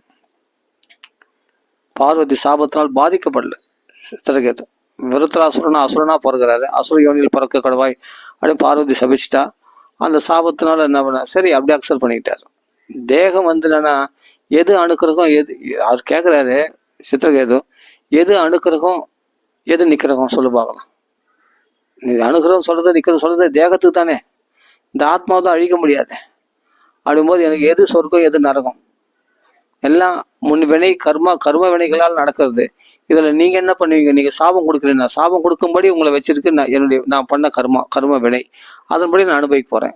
இதுல உங்களை குறை சொல்றதுக்கு என்ன இருக்கு? அதனால பார்வதி பார்த்து சொல்றாரு சித்திரகேது, திருப்பி சாபம் கொடுக்க சக்தி உள்ளவர் யாரு? சித்திரகேது. ஆனா சாபம் கொடுக்கல. ஏன்னா அவள் பாவம் பண்ணா தானே, பார்வதி சபிச்சா தானே. பார்வதி சபிக்கல, என்னுடைய கர்ம வினை உங்கள் மூலமா சபிக்க வச்சிருக்கு, இதுதான் விஷயம். அப்போ அது போல நான் அனுபவிக்க போறேன், அவ்வளவுதான். ஆனா நான் உங்களுக்கு ஏதாவது தகாததாக மனசை புண்படுத்துற மாதிரி ஏதாவது சொல்லியிருந்தா தயவுசெய்து மன்னிச்சுக்குமா அப்படின்னு மன்னிப்பு கேட்டு சித்திரகேது அவன் பாட்டுக்கு போயிடுறான் விமானத்துல ஏறி. கடைசியில் அவன் என்ன பண்ண, சாபத்தினால விருத்தராசுரனாக பிறக்கின்றான். அப்போ அகம் ஹரே தபை பாதைக மூல தாசானு தாச பவிதாஸ் பபுயன், அந்த அசுர பிறவியிலும் பற்றற்றவனாக இருக்கின்றான், சிறந்த பக்தனாக பிரகாசிக்கின்றான். இந்திரனுக்கே உபதேசம் பண்றான். அதுதான் அவன் மரணத்தை பத்தி கவலையே படலை. தேகத்துக்கு தானே மரணம். ஏற்கனவே நான் சித்திரகதை வந்தவன் வித்தியாதார பதிவு அடைந்தேன். வித்தியாதாரனா இருந்து இப்போ நான் அசுர பிரிவு அடைஞ்சிருக்கேன். இப்போ அசுர உடல் போன பிறகு நான் பகவான் அடைய போகிறேன். அப்போ நான் மரணத்தை வரவேற்கிறேன். இப்படியாப்பட்ட மரணம் வேணும்னு ஆசைப்பட்டானா யார்? விருத்ராசுரன். சித்திரகதை தான் விருத்ராசுரன். சந்தோஷமாக ஏற்றுட்டான். அவள் தான் கழுத்தை வெட்டினான். ஜம்முன்னு பகவான் திருவடியை போய் சேர்ந்துட்டான். பக்தர்கள்லாம் இப்படி தான் இருப்பாங்க. இந்த தேக தர்மங்களால் பாதிக்கப்பட மாட்டார்கள். அவர்கள் நிராசையாக நித்திய திருப்தர்கள். அவங்களாம் பகவத் பக்தியில் எப்பவும் திளைச்சவங்க. சண்டை போடுற மாதிரி சண்டை போட்டாரு விருத்தராசுரன். கட்சியில் என்ன சீக்கிரம் வெட்டி போடுறா, நான் பகவானை போய் அடையணும் மட்டும் போயிட்டார். அவர்களுக்கு தெரியும் பின்னாடி நம்ம எங்கே போக போகிறோம், நம்ம பகவான் திருவடியில் போய் அடைய போகிறோம் அப்படின்னு பக்தர்களுக்கு தெரியுமா. அதனால பயப்பட மாட்டாங்க மரணத்தை பற்றி. தேகம் தானே மரணம் அடையுது. அப்போ யாரையும் ஆசைக்க வேண்டியதில்லை. எப்பவும் திருப்தியாக இருப்பாங்க. கிருஷ்ண பக்தர் தலைச்சிருப்பாங்க. என்னைக்கோ ஒரு நாள் இந்த உடம்ப வாசாம்சி ஜீர்ணானி யதாவிகாயன்னு சொல்கிற மாதிரி இந்த உடம்ப கிழிஞ்ச சட்டை கழட்டி அறிதானே ஆகணும். அதை அப்படியே போட்டுனே அலைய முடியுமா? எத்தனை வருஷம் வாழ்வேன்? 100 வருஷம், சரி 200 வருஷம், 300 வருஷம், ஏன் 1000 வருஷம். அப்போ அப்புறம் அந்த 1000 வருஷம் பொத்தாது நீ சாகத்தானே செத்து தானே ஆகணும். 1000 வருஷம் பொத்து நான் சாக மாட்டேன்னு சொல்ல முடியுமா? அதனால என்னைக்கோ ஒரு நாள் 6 சாவு 100 சாவு. அது தேகம்னு ஒன்று எடுத்தா ஜாதசிய துருவ மிருத்தியும். ஜாதசிய பிறப்பு எடுத்தவனுக்கு மரணம் வந்து நிச்சயம். 100 வருஷம் பொத்தாவது சத்து தான் ஆகணும். அப்படின்னும் போது அது எப்போ போனால் நம்மளுக்கு என்ன?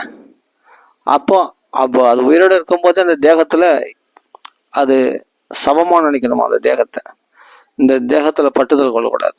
அப்போ எப்படி இருக்க முடியுமானா இதெல்லாம் நல்லா தான் இருக்குது கேட்கறதுக்கு. ஆனால் அது அனுபவத்துக்கு வருமானா கிருஷ்ண கதையில தான் இந்த அனுபவத்துக்கு வரும். கிருஷ்ண கதையில நீ லயிச்சிட்டன்னு சொன்னால் இந்த அனுபவம் தன்னால் ஏற்படும். ஆமாம். வாசுதேவே பகவதி பக்தியோக பிரயோஜிதா ஜனயதி ஆசு வைராக்கியம் ஞானம் செ எதகைதுகம். வசுதேவன் கிருஷ்ண பக்தர் வசுதேவனுடைய பிள்ளையாக வாசுதேவனிடத்துல பக்தி பண்ணா அது என்ன பண்ணும்? ஞானம். இந்த பகவத்கீதை சொல்லக்கூடிய இந்த ஞானம், ஞானாக்னி தக்த கர்மானம், அந்த கர்மாவில் செயல்பட்டாலும் இந்த ஞானம் என்ற அக்னினால் எரிச்சிடுவேன் கர்ம வினைகளை. அப்போ அந்த ஞானத்தில் நினைச்சு சுத்தமான ஞானம் உண்டாகும். சுத்தமான வைராக்கியத்தில் இருப்பேன். பக்தி பண்ணாவே ஞான வைராக்கியம் உனக்குள்ள தன்னாலே பிரகாசி. நீ ஞான வைராக்கியத்தில் தான் இருக்கிற. அந்த நிலையில ஒன்று அப்படியே வச்சுருக்கும். கிருஷ்ண பக்தி ராம் பக்தி பண்ணா அதுதான் இங்க சொல்றாரு. தெக்தா கர்ம பலாசங்கம் நித்தியத்துவ நிராசையா கர்மன்யாபி பிரவருத்தாபி நைவ கிஞ்சித்து கரோதி சகா. கொஞ்சம் கூட அவன் அந்த செயல்களுடைய பலன்களை அவன் அனுபவிக்கிறதில்லை. அதாவது துன்பங்கள் அனுபவிக்கிறதில்லை. பிறப்பு அந்த பலன்களாகிய மறுபிறப்பு எடுக்கிறதில்லை. இல்லை அதனுடைய பாவ புண்ணியத்தினுடைய விளைவுகளை அனுபவிக்கிறதில்லை அப்படின்னு சொல்லப்படுகிறது. பகவானுடைய பகவத்கீதையை படிக்கும்போது எப்படியாப்பட்ட ஞானம் உண்டாகும் தெரியுமா? நாளைக்கு ராமநவமி. ராமாயணத்தை பற்றி கொஞ்சம் பேசணும். ராமர் வேற இல்லை, கிருஷ்ணர் வேற இல்லை. எனக்கு என்னை பொறுத்த வரைக்கும் ராமர் வேற இல்லை, கிருஷ்ணர் வேற இல்லை. ராமரே தான் கிருஷ்ணராக அவதரித்தார். பகவான் தான், எல்லாரும் பகவான் தான். ராமரே பகவான் தான், பரபிரம்மஸ்வரூபம் தான். அவரே தான் கிருஷ்ணராக வந்தார். இதில் எந்த டவுட்டும் கிடையாது. கிருஷ்ணன்னா சௌலபியத்தை நிறைய காண்பிச்சிருக்காரு. அந்தந்த அவதாரத்தில் என்ன தேவையோ அந்த சக்தி பகவான் வெளிப்படுத்துறார். அவ்வளோதான். அவங்க தர்மத்தை வெளிப்படுத்தணும், தர்மத்தை வெளிப்படுத்த. இங்கே ஞானத்தை வெளிப்படுத்தணும், ஞானத்தை வெளிப்படுத்தினார் கிருஷ்ண அவதாரத்தில். இவ்வளோதான் வித்தியாசம். அதுக்காக பகவான் சக்தியற்றவன். இங்கே தர்மத்தை அற்புதங்கள்லாம் காமிக்கல, அதனால் ராம சக்தியற்றவர் அப்படின்னு நினச்சிடக்கூடாது. எப்பொழுதும் பரிபூர்ணமானவன். பூர்ணம் என்னைக்கு பூர்ணமாக தான் இருக்கும். பூர்ணத்திலிருந்து எடுக்கப்பட்டதும் பூர்ணமாக தான் இருக்கும். அந்த பூரணத்திலிருந்து பூர்ணம் என்னைக்கும் குறையப்படாது. ஆனால் ராமர் இதெல்லாம் காண்பிக்கல. காண்பிக்க வேண்டிய அவசியம் இல்லை அற்புதங்களை, அதனால் காண்பிக்கல. ராமாவதாரத்துக்கு என்ன தேவையோ அதுதான் பகவான் அடைச்சி காட்டினார். கிருஷ்ணாவதாரத்துக்கு தேவைப்பட்டது அதை பகவான் செய்தார். அப்போ வெளிப்படுத்தினார் இந்த அந்தரங்க லீலைகளை. அப்போதான் பகவத் தன்மைகளை புரிஞ்சிக்க முடியும் மக்களால் அப்படின்னு. பகவானுக்கு தெரியும் எந்தெந்த சமயத்தில் எதை செய்யணும்னு அதை செய்கிறார். அவ்வளோதான். அப்போ நரசிம்ம அவதாரத்தில் உடனே ஒரு முகத்தில் போயிட்டாருன்னா, ஆமாம் அந்த சமயத்தில் அதான் தேவைப்படுது, அதுதான் செய்யணும்னு ஆசைப்பட்டார், அதை செய்தார். பக்தருடைய ஆசைப்படி செய்வார், பகவான் தன்னுடைய ஆசைப்படி செய்வார். வேற எதுக்கும் பகவான் உட்பட்டவர் கிடையாது, மாயைக்கு வசப்பட்டவர் கிடையாது பகவான். ஆமா, இப்ப நீ என்னன்னா இதுக்கு ராமருக்கு இந்த சக்தி இல்லை, கிருஷ்ணருக்கு இருக்கிற சக்தி ராமருக்கு இல்லை அப்படின்னு சொன்னா பகவான் மாய்க்கு வசப்பட்டவன் ஆயிடுவார். ஏன்னா கிருஷ்ணன் பகவான் ஆனா ராமர் பகவான் இல்லை அப்படின்ட்டு ஆயிடும். சில பேர் அப்படி நினைக்கிறாங்க, கிருஷ்ணருக்கு தான் பக்தி, கிருஷ்ணருக்கு தான் சக்தி அதிகமா இருக்குது, ராமர் சக்தி இல்லை அப்படின்னா தப்பா நினைக்கிறான். அப்படி கிடையாது. பகவான் ஒருத்தர் தான், 10 தெய்வம் கிடையாது. ஒரே ஒரு இறைவன் தான் இத்தனை அவதாரங்கள் எடுக்கிறான் பகவான். ராம அவதாரம், கிருஷ்ண அவதாரம். இதில் நம்ம பேதம் பார்த்தோம்னா அது நம்மளுக்கு பெரிய தப்பாயிடும். பகவானுக்குள்ள பேதம் பார்க்கக்கூடாது. ராமாவதாரத்துல வெளிப்படுத்தலைன்னா வெளிப்படுத்த வேண்டிய அவசியம் இல்லை, வெளிப்படுத்தலை. கிருஷ்ணாவதாரத்தில் வெளிப்படுத்தலாம் தன் சொரூபத்திலாம், அது வெளிப்படுத்த வேண்டிய அவசியம் இருந்தது, வெளிப்படுத்தலாம். இது சிம்பிளா புரிஞ்சுக்கலாம். புரியுதா? அதனால கிருஷ்ணர் தான் பகவான், ராமர் பகவான் இல்லை அப்படின்னு ஆயிடாது. பகவான் தான், அவரும் பகவான் பரபிரம்ம ஸ்வரூபம் தான். இல்ல ராமர் இடத்துல இவ்வளவு வசீகரம் எப்படி உண்டா? பகவானா இல்லாம போனால் அயோத்தியவாசிகள் எப்படி ராமர் இடத்துல அவ்வளவு வசீகரம் ஆவாங்க?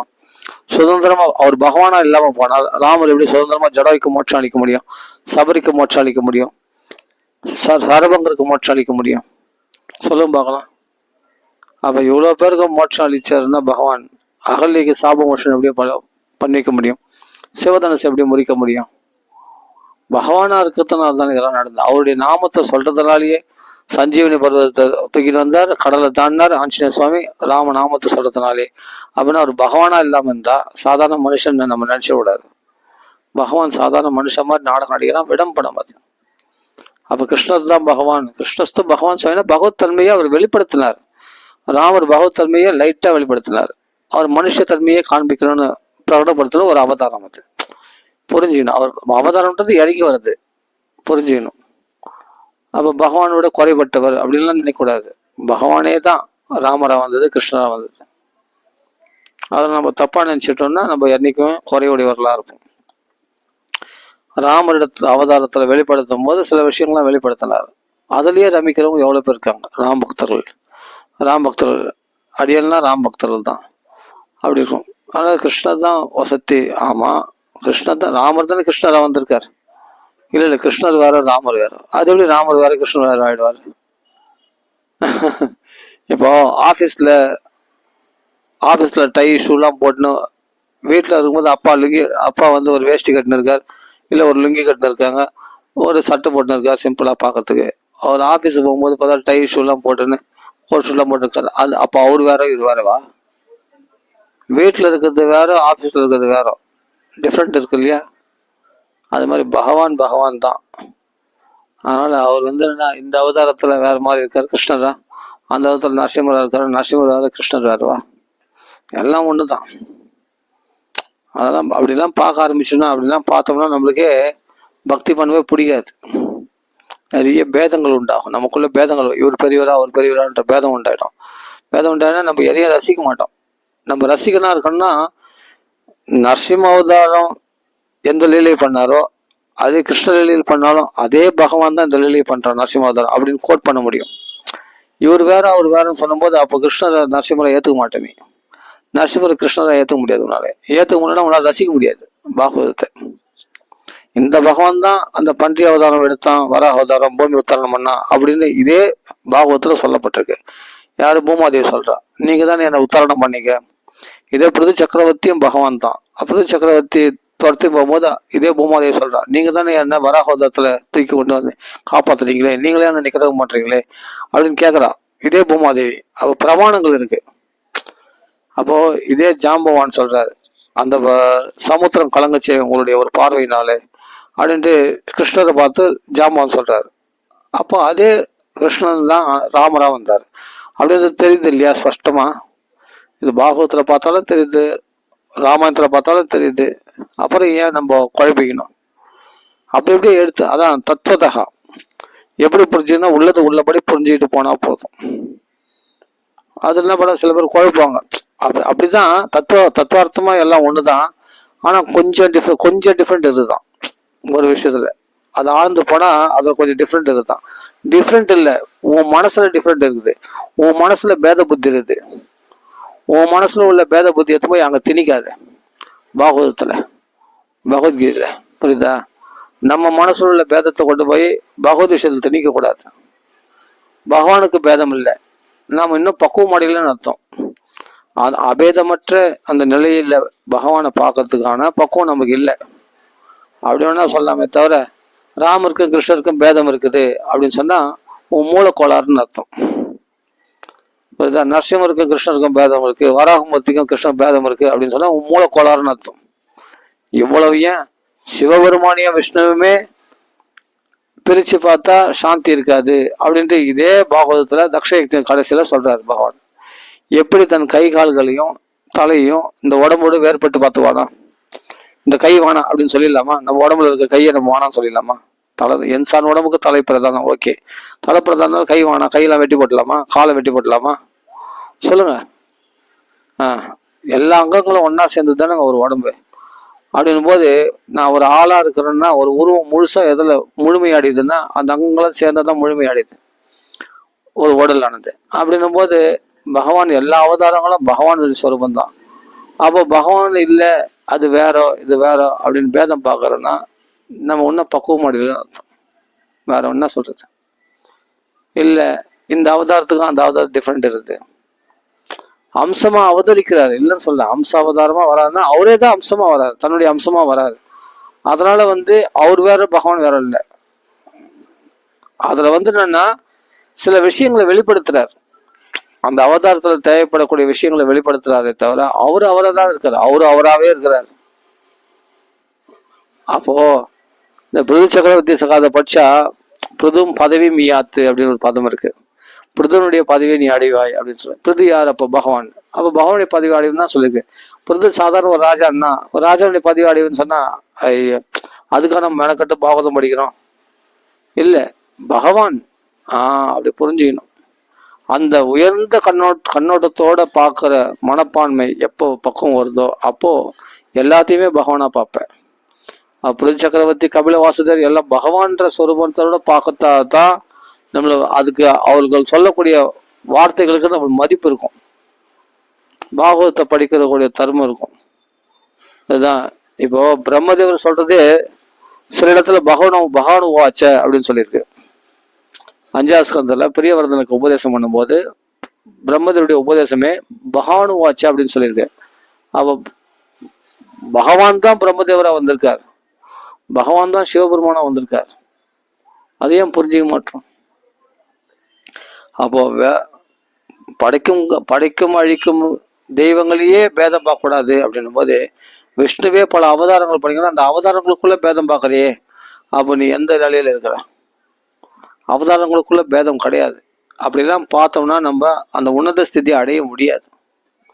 குறைமான பான்மை அதான் சொல்றேன், நித்திய திருப்தனா இருக்கணும்னா கிருஷ்ணன் வேற இல்லை, ராமர் வேற இல்லை, பகவானே தான் ராம அவதாரம் எடுத்தார், பகவானே தான் கிருஷ்ண அவதாரம் எடுத்தார். கிருஷ்ணஸ்து பகவான் ஸ்வயம்னா பகவத் தன்மையை பூர்ணமா காண்பிச்சது கிருஷ்ண அவதாரத்துல, அது மறுக்க முடியாது. அப்ப ராமோதத்துல அது காண்பிக்க வேண்டிய அவசியம் இல்லை, மொத்தமா காண்பிக்கல, நிறைய காண்பிச்சிருக்காரு, ஒரு பர்சன்டேஜ் கணக்கு அவ்வளோ காண்பிக்க வேண்டிய அவசியம் இருந்தது, அவ்வளோதான் காண்பிக்க வேண்டியது, அதனால் அவ்வளோதான் காண்பிச்சார். அப்படி புரிஞ்சுக்கணும். அது மாதிரி ஒவ்வொரு விஷயத்தையும் பகவானா பார்க்க தெரிஞ்சுக்கிட்டா தான் நாம அப்போதான் சர்வத்திர ஏகாந்த பக்தி கோவிந்த சர்வத்திர கோவிந்தனை எல்லா இடத்துலையும் பார்க்க முடியும்.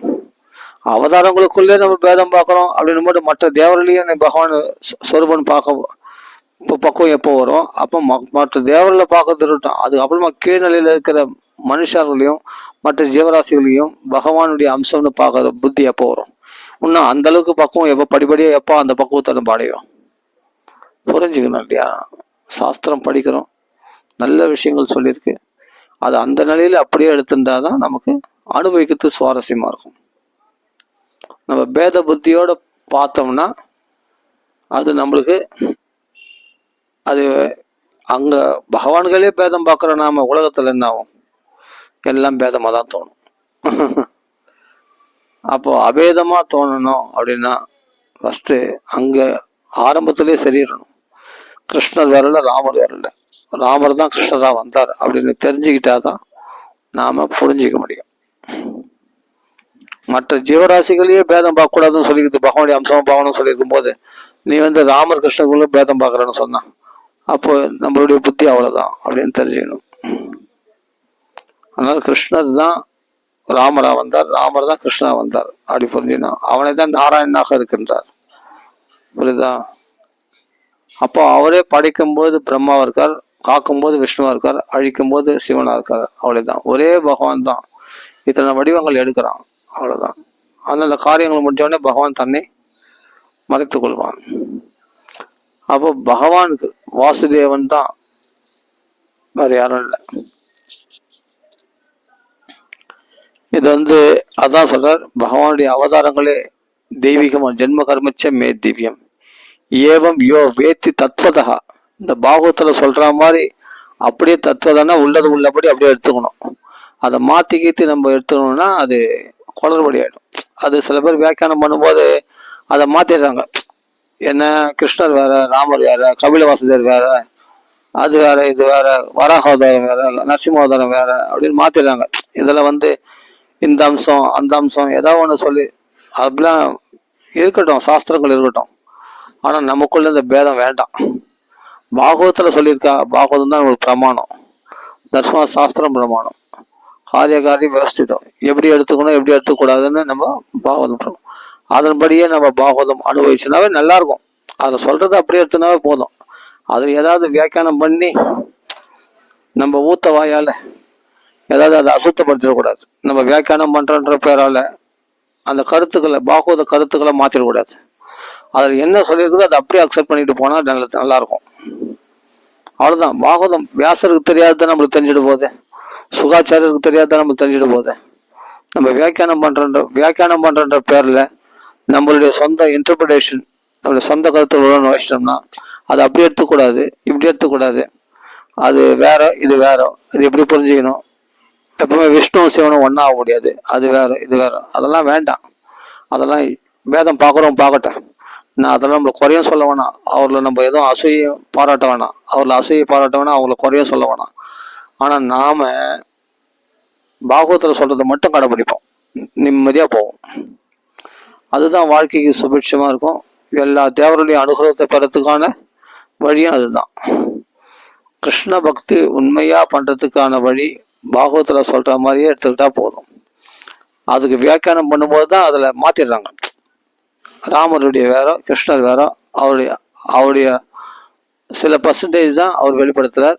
இவர் முழு பர்சன்டேஜும் 100% வெளிப்படுத்துறாரு கிருஷ்ணர். அதனால இவர் தான் பகவான், ராமர்லாம் பகவான் இல்லை அப்படின்லாம் வேற மாதிரி பேசிடுறாங்க சில வியாக்கியானங்களை பார்த்தா. அதெல்லாம் எடுத்துக்காதீங்க. பாகவத்துல என்ன சொல்றாரு, நிரஸ்த சாமியாதிசய என்ன சுகாச்சாரியர் சொல்றாரு. அவருக்கு மேற்பட்டவனும் கிடையாது, அவருக்கு சம்மானம் கிடையாது. அப்ப யார் அவரு? பகவானா இருந்தா தான் அவள் முடியும். அவரு சர்வேஸ்வரன், அவரு ராமரு. அப்படிதான் பாகவதம் சொல்லியிருக்கு. அந்த பாகவத்தில் சொல்ற மாதிரியே எடுத்துக்கணும். அதே மாதிரி வால்மீகி சொல்ற மாதிரி எடுத்துக்கணும். நான் எவ்வளவு மறைச்சு பார்த்தேன் ராமனுடைய குணங்களை, மறைக்க முடியல. அந்த ராமனை வதம் செய்வதற்காக அந்த சனாதனனான நாராயணன் தான், அந்த ஜனார்த்தனன் தான் பகவான் பூமியில ராமராக அவதரித்தார் அப்படின்னு ஸ்பஷ்டமா வால்மீகி சொல்றாரு. வேத வேத்திய பரேபும்சி ஜாதே தர்ஷதாத்மஜே வேதகா பிராச்சேதசா தாசித் சாட்சாத் ராமாயணாத்மனா. வேதம் தான் ராமாயணமா வந்திருக்கு. வேதத்தினால் அறியப்பட வேண்டிய பரம புருஷன் தான் தசரதர் பிள்ளையா வந்திருக்கு அப்படின்னு சொல்லிருக்கோம் ஸ்பஷ்டம். நம்ம அப்படியே எடுத்துட்டு போலாமே, இதுலயே நம்ம மாத்தணும். வால்மீகி என்ன சொல்றாரு, அப்படியே எடுத்துட்டு போலாம். இதை நம்ம மாத்தி கீர்த்தி பேசுறது போதுதான் தப்பாயிடுது. பகவானுக்கு பிரிஞ்ச சத்ருகுணன் லக்ஷ்மணர்லாம் கூட பூர்ணமானவங்க தான். அதுல பாதி கொடுத்தாரு, கால்வாசி கொடுத்தாரு, அமிர்தத்தை அந்த பாயசம் அப்படின்னு சொன்னா கூட அவர்களுக்கு என்னைக்குமே பூர்ணமா இருக்கிறாங்க. பூர்ணத்தன்மை ராமஸ்வரூபத்துல பூர்ணத்தன்மை எவ்வளவு வெளிப்படுத்தணும் அவ்வளவு வெளிப்படுத்தார். லக்ஷ்மணர் எவ்வளவு வெளிப்படுத்தமோ அவ்வளவு வெளிப்படுத்தினார். பரதன் எவ்வளவு வெளிப்படுத்தமோ அவ்வளவு வெளிப்படுத்தார். சத்ருகுணன் எவ்வளவு வெளிப்படுத்தார். அந்தந்த ரூபங்கள்ல பகவானே தான் இத்தனை 4 ரூபத்துல இருக்கான். அந்தந்த கால்வாசி வெளிப்படுத்தினார், பாதி வெளிப்படுத்தினார், முழுசா வெளிப்படுத்துறாரு. இது அப்படிதான் புரிஞ்சுக்கணுமே தவிர இதுல பேதம் பார்க்கறதுக்கு இல்லை. அது கால் பாகம் அரைபாகம் அப்படின்னு சொல்றதுன்றது பாயாசம், திவ்ய பாயாச சம்பூர்ணம் இல்லையா? அது ராமர் வந்துடுன்னா அப்போ ராமர் விஷ்ணுவுடைய பாதி அம்சம் தான் அப்படின்னு நம்ம நினைக்கூடாது. அது எப்படி பகவானை எப்படி பூர்ணத்திலிருந்து எடுத்ததும் பூர்ணமானதான் இருக்கும். பூர்ணமிதம் பிரம்மம். அப்போ எல்லாமே பிரம்மன் தான், எல்லாம் எல்லாமே பூர்ணம் தான், பகவான் தான், இறைவன் தான். இறைவனுக்கு உருவம் இருக்கு, இறைவன் அருவம் கிடையாது. நல்லா அதுவும் புரிஞ்சுக்கணும். பகவானுக்கு உருவம் இருக்கு, அருவம் கிடையாது. நான் அருவத்தை பத்தி பேசலைங்க. பகவான் உருவம் முடியும் தான். ஆனா பகவான்களிருந்து பிரிஞ்சதும் பகவான் தான், பகவான்களிருந்து பிரிஞ்சதும் பகவான் தான். அப்படி புரிஞ்சுக்கணும். அப்போ ராமர் பகவான்னா லக்ஷ்மணரும் பகவான் தான். அப்போ லக்ஷ்மணர் அவ்வளோ வீரியத்தை வெளிப்படுத்தினான். பகவானே தான் தானே இப்போ எப்படி வந்து தன்னைத்தானே ஒருத்தர் எதிர்க்கிற மாதிரி பகவான் எப்படி பண்ணிப்பான். அப்போ லக்ஷ்மணர் வந்து எப்படி ராமரோட உயர்ந்த நிலைக்கு போகணும்னு ஆசைப்படுவார். அவருடைய தர்மத்தை அவர் நடத்தி காட்டுறதுக்காக பகவானே 4 ரூபத்தில் வந்தான். லக்ஷ்மணர் எப்படின்னா தாச ரூபத்தை காட்டணும். தாசன் வந்து எப்படி பகவானை சேவை செய்யணும் அப்படின்னு காண்பிக்கிறார். பரதன் எப்படி பாரத்தை சுமந்தார், அவர் எப்படி நடந்துக்கணும் அப்படின்றது பகவானே நடத்தி காமிக்கிறார். அப்படிங்கும்போது தனக்குத்தானே நடத்திக்கின நாடகம் அதெல்லாம். சத்துக்குனை எப்படி அடியாருக்கு அடியாரா இருக்கிறது அப்படின்னு நடத்தி காமிக்கணும். அதுக்காக பண்ணிக்கிறான் பகவான். இதை புரிஞ்சுக்கணும். ஆனா பகவான் தான் இந்தந்த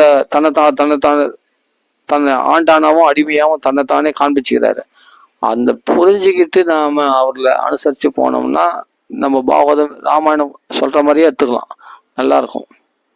நம்ம ஏதாவது மாத்தணும்னா தான் அங்க எல்லாம் பாழா போகுது, பக்திக்கு அடிபடுது. வால்மீகி சொல்றதை மாத்தாம எடுத்தோம்னாவே நல்லா இருக்கும். எப்பவுமே ஒரிஜினாலிட்டி குறைக்கூடாது. இப்போ மற்ற ராமாயணங்கள்லாம் கூட கொஞ்சம் அலங்காரப்படுத்திருக்காங்க வேற மாதிரி. இப்போ வால்மீகி ராமாயணத்துக்கு விரோதமா மற்ற ராமாயணங்கள் சில விஷயங்கள்லாம் பார்த்தா கொஞ்சம் சில இடத்துல மாறி இருக்கு. அதனால்தான் சில பேர்லாம் வந்து வால்மீகி ராமாயணத்தை விட்டு வேற ராமாயணத்தை படிக்க மாட்டாங்க. ஏன்னா வால்மீகி ராமாயணத்துல ஒரிஜினாலிட்டி, அதை மாற்றக்கூடாது. சாஸ்திரத்தை மாற்றத்துக்கு நம்மளுக்கு என்ன ரைட்ஸ் இருக்குது? நம்ம ஊத்த வாயால தப்பா பேசுறதுக்கு நம்மளுக்கு என்ன ரைட்ஸ் இருக்குது? நம்ம அழுக்க மனசோட அதை ஜட்ஜ் பண்றதுக்கோ அதை ஆராய்ச்சி பண்றதுக்கோ நம்ம அழுக்க மனசோட நம்ம குறை மனசோட அற்ப புத்தியினால அதை ஆராய்ச்சி பண்றதுக்கோ அதை தப்பா சொல்றதுக்கோ நம்மளுக்கு என்ன ரைட்ஸ் இருக்குது? ஏன்னா வேதம் தான் ராமாயணம் வந்திருக்கு. வேதத்தில் அறியப்பட பரமபுருஷன் தான் அப்படின்னு மகான்களே சொல்லியிருக்காங்க. அதை மாற்றத்துக்கு நம்ம யாரு? நம்ம வியாசரா, நம்ம வால்மீகியா? கிடையாது. அதில் என்ன சொல்றதோ அதை அப்படியே எடுத்துக்கிட்டாவே போதும், மாற்றவே வேண்டாம், வியாக்கியானமே வேண்டாம். அது சொல்றத அதை கருத்தை அப்படியே எடுத்துக்கிட்டு அப்படியே நம்ம படிச்சுன்னு போனாவே நம்ம பகவானா பார்த்தாவே போதும். அப்போதான் பக்தி பெருகும், அப்போதான் பேதமான பான்மை போகும். பேதமான பான்மை போனா தான் மனசுல சாந்தி ஏற்படும். இல்லைன்னா என்ன சாந்தி முடிச்சது, சாந்தி அடைய முடியாது அப்படின்ட்டு இதே தக்ஷ யக்ஞத்துல கிருஷ்ணர் சொல்றாரு பகவான். சரி, அதனால நிராசையா நித்திருத்தா அப்படின்னு பகவத்கீதையில அந்த ஸ்லோகங்கள் ஒன்னொன்னா படிக்கும்போது ஒவ்வொரு வார்த்தையும் எவ்வளவு ஒரு திருப்தி கொடுக்குது பாருங்க. இந்த மனப்பான்மை நமக்கு வேணும். அப்போ நரசிம்மாவதாரம் படிச்சாலும் திருப்தியா இருக்குது, வாமன அவதாரம் படிச்சாலும் திருப்தியா இருக்குது, கிருஷ்ணாவதாரம் படிச்சாலும் திருப்தியா இருக்குது. திருப்தியில மாறுபாடு கிடையாது. ஆனா இதுல சௌலபியமா இருக்கு, அதுல கம்பீரமா இருக்கு. நரசிம்மாவதாரத்துல கம்பீரமா இருக்கு, கிருஷ்ணாவது சௌலபியமா இருக்கு, நல்லா இருக்கு படிக்கிறதுக்கு. அதுதான் அதை அனுபவிச்சும் போ. அதெல்லாம் நரசிம்மர் வசதி என்றோ கிருஷ்ணர் மட்டும் என்று நினைக்கக்கூடாது. அது கிருஷ்ணர் வசதி ஆனால் நரசிம்மர் மட்டும் அப்படின்னு நினைக்கக்கூடாது. என்னென்ன சொல்லியிருக்காங்களோ அதை அப்படி அப்படியே எடுத்துன்னு போகணும். அதாவது ஒரு இடத்துல சொல்றாரு, பூரி பாகா, அதிகமான பாக்கியம் பற்றவன் நீதான்டாப்பா. யாரு? யுதிஷ்டா, நீ வந்து நான் நரசிம்மருக்கு அவதாரம் எடுத்து பிரகலாதம் அனுகிரகம் பண்ணார், எனக்கு அனுகிரகம் பண்ண நினைக்காத. இல்ல நீங்களே கிருஷ்ணரே உனக்கு வந்து அந்த நரசிம்மர் தான் கிருஷ்ணரா வந்திருக்காரு அப்படின்னு ஸ்பஷ்டமா நாரதர் சொல்லும் போது, அப்போ நரசிம்மர் வேற கிருஷ்ணர் வேறவா? இதே பகவான் தான் சொல்லிருக்கு. அப்போ அந்த நரசிம்மர் தான் கிருஷ்ணரா அப்படின்னு திருப்தி அடைகிறாரு. அந்த பகவானை கிருஷ்ணரை ரொம்ப பூஜிக்கிறார். அவருக்கு தான் முதல் பூஜை, அக்கறை பூஜை கொடுக்குறாங்க ராஜ்ய வேள்வியில். அதெல்லாம் பார்க்கணும் எப்படி எடுத்துக்கிறாங்க மகான்கள். அதை அப்படியே எடுத்துட்டு போயேன். அது ஏன் நீ ஏமாத்துற? நீ ஏமாந்து போற. அது பாகவதத்துல அந்த ஸ்லோகங்களை எப்ப வியாக்கியானம் பண்ண ஆரம்பிச்சாங்களோ அங்கதான் மாறுபடுது. சில பேருடைய கருத்துக்களை உள்ள போய் நுழைச்சிடுறாங்க. ஆமா, எத்தனையோ நிறைய சம்பிரதாயங்கள்லாம் இருக்கு. அதுல வந்து சில பேர் நம்மள மாத்திடுறாங்க. கிருஷ்ணர் வேற, ராமர் வேற, இத்தனை % தான் ராமர் பகவானுடைய அம்சம் அப்படின்னு. பகவானே தான் ராமோதத்துல வந்து அற்புதங்கள் காட்ட வேண்டிய அவசியம் இல்லை, காட்டல. கிருஷ்ணன் காட்டு வந்தாருன்ட்டு காட்டுட்டேன். இவ்வளோ தானே தவிர வித்தியாசம். பகவான் தான் என்னைக்கும். பகவான் வேறுபட மாட்டார். ஈவன் சத்ருகுணம் கூட பகவான் தான். பகவானே தான் 4 அவதாரத்தில் வந்தார். ஏன் சத்ருகுணம் வந்து பகவானா இருக்க மாட்டாரு அப்படின்னு கேட்கக்கூடாது. ராமர் மாதிரி பராக்கிரமெல்லாம் காட்டலன்னா, காட்ட வேண்டிய அவசியம் இல்லை, அதான் காட்டல. அவர் இஷ்டம். அது யார் நீ கண்டிக்கிறதுக்கு? ராமரே தான் லக்ஷ்மணராவும் பரதனாவும் சத்ருகுணம் 4 ரூபத்தில் வந்திருக்காருன்னு சொல்லியிருக்கு. இதே ராமாயணம் ஸ்பஷ்டமாக சொல்லியிருக்கு. விஷ்ணு அம்சம் சொல்லியிருக்கேன். அப்போ விஷ்ணுடைய அம்சம் தான். விஷ்ணு தானே அவங்க. பூர்ணத்திலிருந்து எடுத்ததும் பூர்ணம் தானே. பூர்ணத்தில் எடுத்தது அபூர்ணமாயிடுமா? இல்லை, பூர்ணம்தான். அப்புறம் வந்து அதை எப்படி மாற்றலாம்? கடல்லேருந்து தண்ணியை மேகம் உறிஞ்சிக்கிறதால கடல் வந்து அலை அடிக்காமல் இருக்குதா? அது என்னைக்கும் பூர்ணமாக தான் இருக்குது இல்லையா? அது மாதிரி பகவான்லேருந்து பிரிஞ்சதும் பகவான் தான். ஆனால் தானே அந்த ரூபத்தில் மாறுறதுனால அந்த ரூபத்தில் என்ன வெளிப்படுத்தணுமோ அதை வெளிப்படுத்துவார். சத்ருகுண ரூபத்தில் என்ன வெளிப்படுத்துமோ அதை வெளிப்படுத்துவார். லக்ஷ்மண ரூபத்தில் என்ன வெளிப்படுத்துவார். பரத ரூபத்தில் என்ன வெளிப்படுத்துவார். ராம ரூபத்தில் தன் ரூபத்தில் என்ன வெளிப்படுத்துமோ அதை வெளிப்படுத்துவார். இதுதான் வித்தியாசமே தவிர பேதம் கிடையாது. புரிஞ்சுக்கணும். அதுக்கு அது தேவைப்படுது. அதனால் அந்த ரூபத்தில் அதை செய்ய வேண்டியது, அந்தந்த காரியத்தை செய்வதுக்கு அந்தந்த காரியத்துக்கு ஏற்ற மாதிரி அந்த ரூபம் எடுத்து செய்கிறார். அவ்வளோதான். பகவான் தான் எல்லாமே. சரி, ராம. அப்போ குறைபாடு கிடையாது.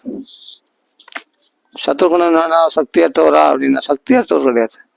அதில் அவ்வளோ சக்தி தான் வெளிப்படுத்த வேண்டியிருக்கு, அதை வெளிப்படுத்துறாரு. அப்படி புரிஞ்சுக்கணும். இது வந்து புரிஞ்சுக்கிறதுக்கு சும்மா புஸ்தகப்படி போதாது. சாஸ்திரம் சொல்லிடுறது அப்படியே நம்பினா போதும். புஸ்தக படிப்புனா நான் சொல்றது வந்து பல வியாக்கியானங்களை படித்தா குழம்பிடுவோம். இருக்கிற பாகவத ராமாயணத்தில் ஸ்லோகத்தை அப்படியே மாற்றாமல் படித்தாதான் நம்ம குழம்ப மாட்டோம், தெளிவாக இருக்கும். சரி, ராம ராம ராம ராம ராம ராம ராம ராம. அதனால் ராமநவமியை எல்லாருக்கும் ராமநவமி வாழ்த்துக்கள். சந்தோஷமாக ராமநவமி கொண்டாடுங்க. நிறைய ராமநாமா. பகவானுக்கு ரொம்ப சந்தோஷம் என்னன்னா அவனுடைய நாமங்களை சொல்றது தான். சம்சேப ராமாயணம் நம்ம போட்டிருக்கோம், அதை கேட்கணும். அப்படியே ராமாயணத்தை படிக்கும்போது ராமாவதத்தில் என்ன சொல்லிக்கோ அதை அப்படியே அக்செப்ட் பண்ணிக்கிட்டு அனுபவிச்சாலே பக்தி நம்மளுக்கு பிச்சுண்டு வரும். சூப்பராக அதை அப்படியே படிப்போம். மாத்தாம, சாஸ்திரத்தை மாத்தாம, யாரோ என்னென்ன சொல்லி மாத்தினா கூட வால்மீகி சொல்லியிருக்காரா பார்க்கணும். பார்க்கலாம். அப்படி இல்லைன்னு சொன்னால் அது ஏற்றக்கூடாது. அதை அப்படியே எடுத்துட்டு போகணும். சுகாச்சாரிய சொல்லியிருக்காரா ராமரை பற்றி குறைச்சி பேசியிருக்காரா? இல்லையே. நிரஸ்த சாம்பியாதிசயன்னு அவர் சமப்பட்ட அவதாரம். அவருக்கு சமமும் கிடையாது. அவருக்கு அம்மா அவர் சம்மையில் என்பது அவரோட உயர்ந்தவங்க யார்? ராமரோட. அப்படி புரிஞ்சுக்கணுமா? பிரம்மமயன மூர்த்தி, பரபிரம்ம ஸ்வரூபம் ராமர் அப்படின்னு தெரிஞ்சுக்கணும். லக்ஷ்மணர் பகவானே அம்சம் தானே. ஏன் அப்போ லக்ஷ்மணர் வெளிப்படுத்த வேண்டிய அவசியம் இல்லை, வெளிப்படுத்தலை. பகவான் தான். அப்போதான் சொல்றாரு அச்சிந்தியம். இதே லக்ஷ்மணர் விழுந்து கிடக்கும் போது ராவணன் வந்து தூக்க முடியவே. அப்போ லக்ஷ்மணர் என்னன்னா தன் ஆதிசேஷனுடைய அம்சம் தெரிஞ்சுக்கிறதால்தான், பகவானுடைய அம்சம் தன்னை தெரிஞ்சுக்கிறதால, விஷ்ணுவோட அம்சம் தான் அவர். அவன் அம்சம் தெரிஞ்சுக்கிறதால நம்மள ஒன்றும் பண்ண முடியல, ராவணால் தூக்க முடியல. ஆனால் பக்தியோட தூக்கின ஆஞ்சநேயர் கட்டுப்பட்டார். லக்ஷ்மணர் ஈஸியாக தூக்கிட்டார் லக்ஷ்மணரை. ஆஞ்சநேயர் வசப்படுறவர் ஏன் ராவணன் வசப்படலன்னா பகவான்னு தெரியுதான். அவர் மயக்கமடிச்சு விழுந்திருக்கிறது, அடிபட்டு அம்பால் அடிப்பட்டு விழுந்துருக்கலாம் ஒரு விடம்படம், ஒரு நாடகம், அவ்வளோதான். பகவான் என்னைக்கும் பகவான் தான். அந்த ரூபத்தில் தன் பகவத்தன்மை வெளிப்படுத்த நினைச்சா வெளிப்படுத்திடுவார், இல்லைன்னா வெளிப்படுத்த மாட்டார். அவர் சாதாரணமாக கட்டுப்பட்டவர் மாதிரியே சாதாரண மனுஷன் மாதிரி நடிப்பார். லக்ஷ்மணரே சொல்கிறேன். அதான் சத்ருகுடனே போய் லவணாசுரனை வதம் பண்ணல, அப்போ வெளிப்படுத்தணும்னு நினைச்சா அந்த வீரத்தை பராக்கிரமத்தை அங்கே பகவத்தன்மையை அங்கே வெளிப்படுத்துவாங்க. இது மாதிரி ஒவ்வொரு அந்த 4 பேருமே அங்கே தன் ஈஸ்வரத்தன்மையை ஏதோ ஒரு இடத்துல வெளிப்படுத்திருக்காங்க.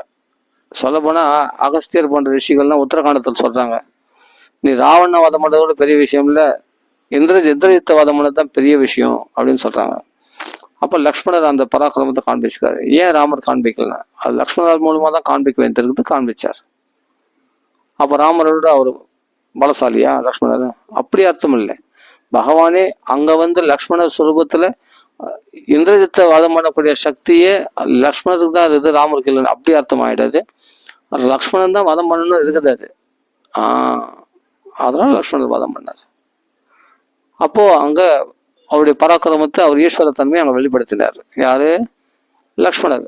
அதே மாதிரி ஈஸ்வரத்தன்மை எங்கே வெளிப்படுத்திருக்காரு அப்படின்னு பார்த்தா ராவணன் தூக்கும் போது எழுந்துக்கல. அவர் தூக்க முடியல, பலமுடையவராக இருந்தார். அதே ஆஞ்சநேயர் மூலமாக பக்தனுக்கு வசப்பட்டதுனால ஆஞ்சநேயர் என்ன பண்ணார், ஈஸியாக தூக்கிட்டார். தக்க மாதிரி யார், லக்ஷ்மணரை. இதான் புரிஞ்சிடணும். அப்போ சக்தி ஆயுதத்தில் விபீஷணன் அடிபட்டு இருந்தான்னா இந்திரஜித்தை ராவணன் சக்தி ஆயுதத்தை ஏறான். அந்த சக்தி ஆயுதத்தில் அடிபட்டா விபீஷணன் போயிட்டு இருப்பான். ஆனால் அதை தாங்கக்கூடிய சக்தி அபயம் கொடுத்துருக்காரு ராமர் வரல, லக்ஷ்மணர் வரல. 2 பேரும் பார்த்தா அஸ்வினியில் வரும்போது ஒரே மாதிரி இருப்பாங்க. நல்லா புரிஞ்சு நம்ம ராமாயணம் சொல்கிற பிரகாரம் தான் பேசணும், அதை மாற்றி பேசக்கூடாது. அப்படின்னும் போது லக்ஷ்மணர் அந்த சக்தி ஆயுதத்தை மார்பில் தாங்கிக்கிறார். ஏன்னா இவரால் தாங்க முடியும், விபீஷணன் தான் போயிடுவானே. அப்போது மார்பில் சக்தி ஆயுதம் அடிச்ச உடனே மயக்கச்சி விழுந்துடுறாரு. ஆனால் சாக மாட்டார். இதெல்லாம் ஒரு விடம்பனம், மயக்கச்சி விழுறதுலாம் ஒரு விடம்பனம். ராமரே அடிக்கடி பிரச்சனை ஏற்று விழுந்துடுவார். அது ஒரு விடம்பனம், அதை புரிஞ்சுக்கணும், அவ்வளோதான். அப்புறம் சஞ்சீவனி பருவத்தை கொண்டு வந்தோடனே உடனே சக்தி ஆயுதத்தில் விடுபடுறார். லக்ஷ்மணர் பழச்சிக்கிறார். அவர் விடம்பனம், அவ்வளோதான். அப்புறமா இந்திரஜித்து ஜெஹி ராவணீம் தர்மாத்மா சத்தியசந்தஸ்ட ராமோதாசதி. அந்த ராமநாமத்தை எப்படி பிரச்சாரம் பண்றாரு, தானே தான் ராமர், தானே தான் லக்ஷ்மணர். அப்போ அவர் என்ன பண்ண, ராமநாமம் சொல்லி பிரயோகம் பண்றார். அப்போ அந்த இந்திராஸ்திரத்தினால இந்திரனே ஜெயிச்சவன். ஆனா அவனுடைய அஸ்திரத்துக்கு பதில் சொல்ல முடியல. ஏன்னா அஸ்திரம்னா இந்திராஸ்திரமா இருக்கலாம், சொல்றது ராமநாமமாச்சே. தர்மாத்மா சத்தியசந்தஸ்ட ராமோ தாசரதிரியதி. அப்போ எங்க இருந்தாலும் ஜெஹி ராவணி, ராவனுடைய பிள்ளையாக இந்திரஜித்தை வதம் செய்வாயாக அப்படின்ட்டு அந்த பானத்தை பிரயோகம் பண்ணார். அப்போ இந்திரஜித்துடைய தலையை துண்டாக்கிடுது அந்த பானம். அப்போதான் ராமநாமத்துடைய மகிமை. ராமநாமத்தை நிறைய ஜெபிப்போம். ராமநாமத்தை சொல்லித்தான் இந்திரஜித்தை வதம் பண்ணார் லக்ஷ்மண சுவாமி. அதுதான் இங்கே சொல்றார். அகஸ்தியர் போன்ற ரிஷிகள்லாம் உத்தரகாண்டத்தில் லக்ஷ்மணர் இந்திரஜித்தை வதம் பண்ணதான் பெரிய விஷயம் அப்படின்னு சொல்றான். சரி, எல்லாம் ஒன்று தான், வித்தியாசம் இல்லை. நம்ம அதில் என்ன சொல்லியிருக்கோ அப்படியே படிச்சுன்னு போனாவே நல்லா இருக்கும். சத்ருகுணன் தம்பியாக தான் இருந்த ராமா, தம்பியா அடங்கி இருந்த ராமா. ஆனால் சக்தியற்றவர் அப்படி அர்த்தம் இல்லை, மரியாதை கொடுத்து அடங்கியிருந்தார் சத்ருகுணன். பரதனும் அடங்கியிருந்தார். அண்ணாக்கு அப்படி கொஞ்சம் ஒரு பேச்சு கூட மீற மாட்டாங்க. அப்படி வாழணுன்றது, அவர் அண்ணனுக்கு தம்பி அப்படி கட்டுப்படணுன்றது நடத்தி காட்டுறாரு. பகவானே தான் 4 ரூபத்தில் அப்படி நடத்தி காட்டுறாரு தர்மங்களை. பகவானுடைய சக்தியே தான் சீதை. அவள் கணவனுக்கு எப்படி அடங்கி நடக்கணும், அப்படி 11 தர்மத்தை கடைப்பிடிக்கணும், அவன் நடத்தி காட்டுறான். பகவானுக்கு கட்டுப்பட்டவர்கள் சக்தி, பகவானுடைய சக்தி அப்படின்னு புரிஞ்சுக்கணும். பகவான் வரல, பகவான் சீதை வரல, ராமர் வரல, சீதை வரல. சரி, அதான் சூரியனுடைய கிரணங்களை போல ராமரை சீதை விட்டு பிரிக்கிறது, சூரியனுடைய கிரணங்களை பிரிக்கிற மாதிரி சூரியன் இருந்து அது பிரிக்க முடியாது. அப்போ ராமருடைய சக்தியே தான் சீதை, வேற யாரும் இல்லை. அவங்களுக்குள்ள பேதம் பார்க்கக்கூடாது. ராம சக்தியும் சக்திமானும் எப்போ பிரிஞ்சிருக்கிறாங்க, இல்லை இல்லையா? சக்திமானம் விட்டு சக்தியை பிரிக்க முடியாது இல்லையா? அது மாதிரி தான் மாயா, பகவானுடைய மாயால் சக்தி பண்ண அந்த சக்தியை தான் அப்படின்னு சம்ஷேப ராமாயணத்திலே சொல்றாரு இல்லையா? பகவானுடைய மாயை தான் அந்த சீதையா வந்தா அப்படின்னு சொல்லியிருக்கேன் சம்ஷேப ராமாயணத்தில். அப்போ ராமர் யாருன்னா சர்வேஸ்வரன் தான், சர்வேஸ்வரனுடைய சக்தி தான் அந்த சீதைன்னு புரிஞ்சுக்கணும். சரி, அப்படி ராமாயணத்தில் இருக்கிறத நம்ம எடுத்தோம்னாவே அருமையா அந்த நோக்கத்தோட, அந்த கண்ணோட்டத்தோட பார்க்கணும் ராமாயணத்தை. பகவானுடைய சக்தி தான் சீதை, பகவான் தான் ராமர் அப்படி பார்க்கணும், வால்மீகி சொல்ற மாதிரி. அப்போதான் சுவாரஸ்யமா இருக்கும் படிக்கிறதுக்கு. இல்லை வேற யாருன்னா சொல்ற மாதிரி தப்பா நம்ம கதைகளை கேட்டு தப்பா புரிஞ்சிடணும்னா அதில் பக்தியும் வராது, எதுவும் வராது. பாகவதத்துலேயும் அது மேலே மரியாதையே இல்லாமல் போயிடும். அது பாகவதம் இருந்தாலும் சரி, ராமாயணம் இருந்தாலும் சரி, ரிஷிகளுடைய வாக்கியத்துக்கு நம்ம மாற்றி பேசவே கூடாது. அதை அப்படியே அக்செப்ட் பண்ணிக்கணும். இல்லை நான் இந்த பரம்பரையில் வரேன், அந்த பரம்பரையில் வரேன், நான் கொஞ்சம் இதெல்லாம் எங்கள் குருமார்கள் இப்படி சொல்லி கொடுத்துருக்காங்க, நான் இப்படிதான் மாற்றுவேன்னு சொன்னேன், அது குளறுபடி ஆகிடும். அது சாஸ்திரத்தையே மாற்றுற மாதிரி ஆகிடும். அப்படி மாற்றக்கூடாது. சாஸ்திரத்தை என்றைக்குமே மாற்றக்கூடாது. அதை சொல்கிறது அப்படியே எடுத்துக்கணும், அவ்வளோதான். எங்கேயோ சில மாறுபாடுகள் அதை வச்சு இங்கே கோட் பண்ணுறது, இங்கே வச்சு அதை கோட் பண்ணுறது, அங்கங்கே என்னென்ன சொல்லிதான் அங்கங்கே அந்த இது சொன்னது அப்படி அப்படியே அந்த இடத்துல அப்படி அப்படியே எடுத்துன்னு போயிடணும், அவ்வளோதான். நடுவில் நம்ம மாற்றவே கூடாது. அப்படின்னா நம்ம பக்தி நல்லா பிரகாசிக்கும். நிறைய பார்த்தா சில பேர் அத்வைதிகள்னு சொல்கிறாங்க. அத்வைதிகள் தான் பக்தி அதிகமாக இருக்குது. ஆமாம், ஏன்னா அவர் சாஸ்திரத்தை மாற்றாமல் பேசும்போது கரெக்டாக அந்த பக்தியில் ஸ்திரமாக இருக்காங்க. சில பேர் தன்னை வைஷ்ணவ சொல்லிடுறாங்க, ஆனால் சில இடத்துல கிருஷ்ணரை உயர்த்தி ராமரை தாழ்த்தி, சில விதத்துல வந்து நிறைய அந்த மாறுபாடுகள், சில பேதங்கள் இருக்கு. அதெல்லாம் பண்றதுனால அவர் பார்த்தா அந்த பக்தி பார்த்தா அவர்கள் வாக்குல கேட்டா கூட அந்த வைஷ்ணவர்கள் சொல்றாங்க, ஆனா அவர் வாக்குல கேட்டா கூட அந்த பக்தி பிரகாசிக்கல. ஆனா சில பேர் அத்வைதம் சொல்றாங்க, அவர் சாஸ்திரத்தை மாத்தாம அப்படியே எல்லாம் ஒண்ணு, பகவான் வேற இல்லை, ராமர் வேற இல்லை, கிருஷ்ணன் வேற இல்லை, அந்த பேத மனப்பான்மை இல்லாம சொல்றாங்க இல்லையா. அவர்கள் வாக்குல கேட்கும்போது அப்படியே பாகவதம் தேன் மாதிரி இனிக்குது, ராமாயணம் தேன் மாதிரி இனிக்குது படிக்கிறது. அவர்கள் வாக்குல அவர்கள் அத்வைதிகள் சொன்னா கூட இறைவன் உருவம் இல்லை, அருவத்தை தான் ஏத்துக்கிறாங்க, உருவத்தை ஏத்துக்கல அப்படின்னு சொன்னா கூட சங்கராச்சாரிய பரம்பரை வந்தவர் சங்கராச்சாரிய பரம்பரை வந்திருக்காங்க அத்வைதிகள் அப்படின்னு சொன்னா கூட அவர்கள் வாக்குல கேட்கிற பாகவத ராமாயணம் ரொம்ப சுவாரஸ்யமா இருக்கும். ஆனா சில பேர் தன்னை வைஷ்ணவன், நான் இந்த பரம்பரையில் வரேன் அப்படின்னு சொன்னா கூட அவர்கள் வந்து இந்த பேத மனப்பான்மையோட சொல்றதுனால ராமர் வேற, கிருஷ்ணர் வேற, கிருஷ்ணர் தான் வசதி, ராமர்லாம் அவருடைய ஒரு தத்துவத்துல எல்லாம் ஒண்ணுதான், ஆனா இதுல வேற, பகவான் சப்தத்துல வேற, அவர் பகவான் கிருஷ்ணன் மட்டும்தான், ராமர் பகவான் இல்லை அப்படின்லாம் சொல்லும்போது எனக்கு என்னன்னா, இவங்க வாக்குல போய் ஏன்டா பாகவதம் கேட்கறோம், இவங்க வாக்குல போய் ஏன்டா ராமாயணம் கேட்கறோம் அப்படின்னு தோணுது. அதனால நம்ம புரிஞ்சுக்கணும், இந்த பேதத்தை தூக்கி விசிறடிச்சிடணும். பாகவதம் என்ன சொல்லியிருக்கு, இதே ராமரை நிரஸ்த சாம்பி அதிசயன அப்படின்னா பாகவதம் அக்செப்ட் பண்ணியிருக்காது. ராமருடைய குணங்களை பத்தி இதே ராமாயணம் சொல்லியிருக்கேன், இதே பாகவதம் சொல்லியிருக்கேன். அப்ப அதெல்லாம் பொய்யா? எல்லாமே பரிபூர்ணமானது, பூர்ணத்திலிருந்து எடுத்ததும் பூர்ணமானது தான், இதை மாற்றக்கூடாது. சரி, அதனால நிறைய பகவத்கீதை படிக்கணும். பகவத்கீதை எவ்வளவு அருமையா இருக்கு படிக்கிறதுக்கு, சுவாரஸ்யமா வார்த்தை படிக்கலாம், அருமையா இருக்கும். சரி, ராம ராம ராம ராம ராம ராம ராம ராம.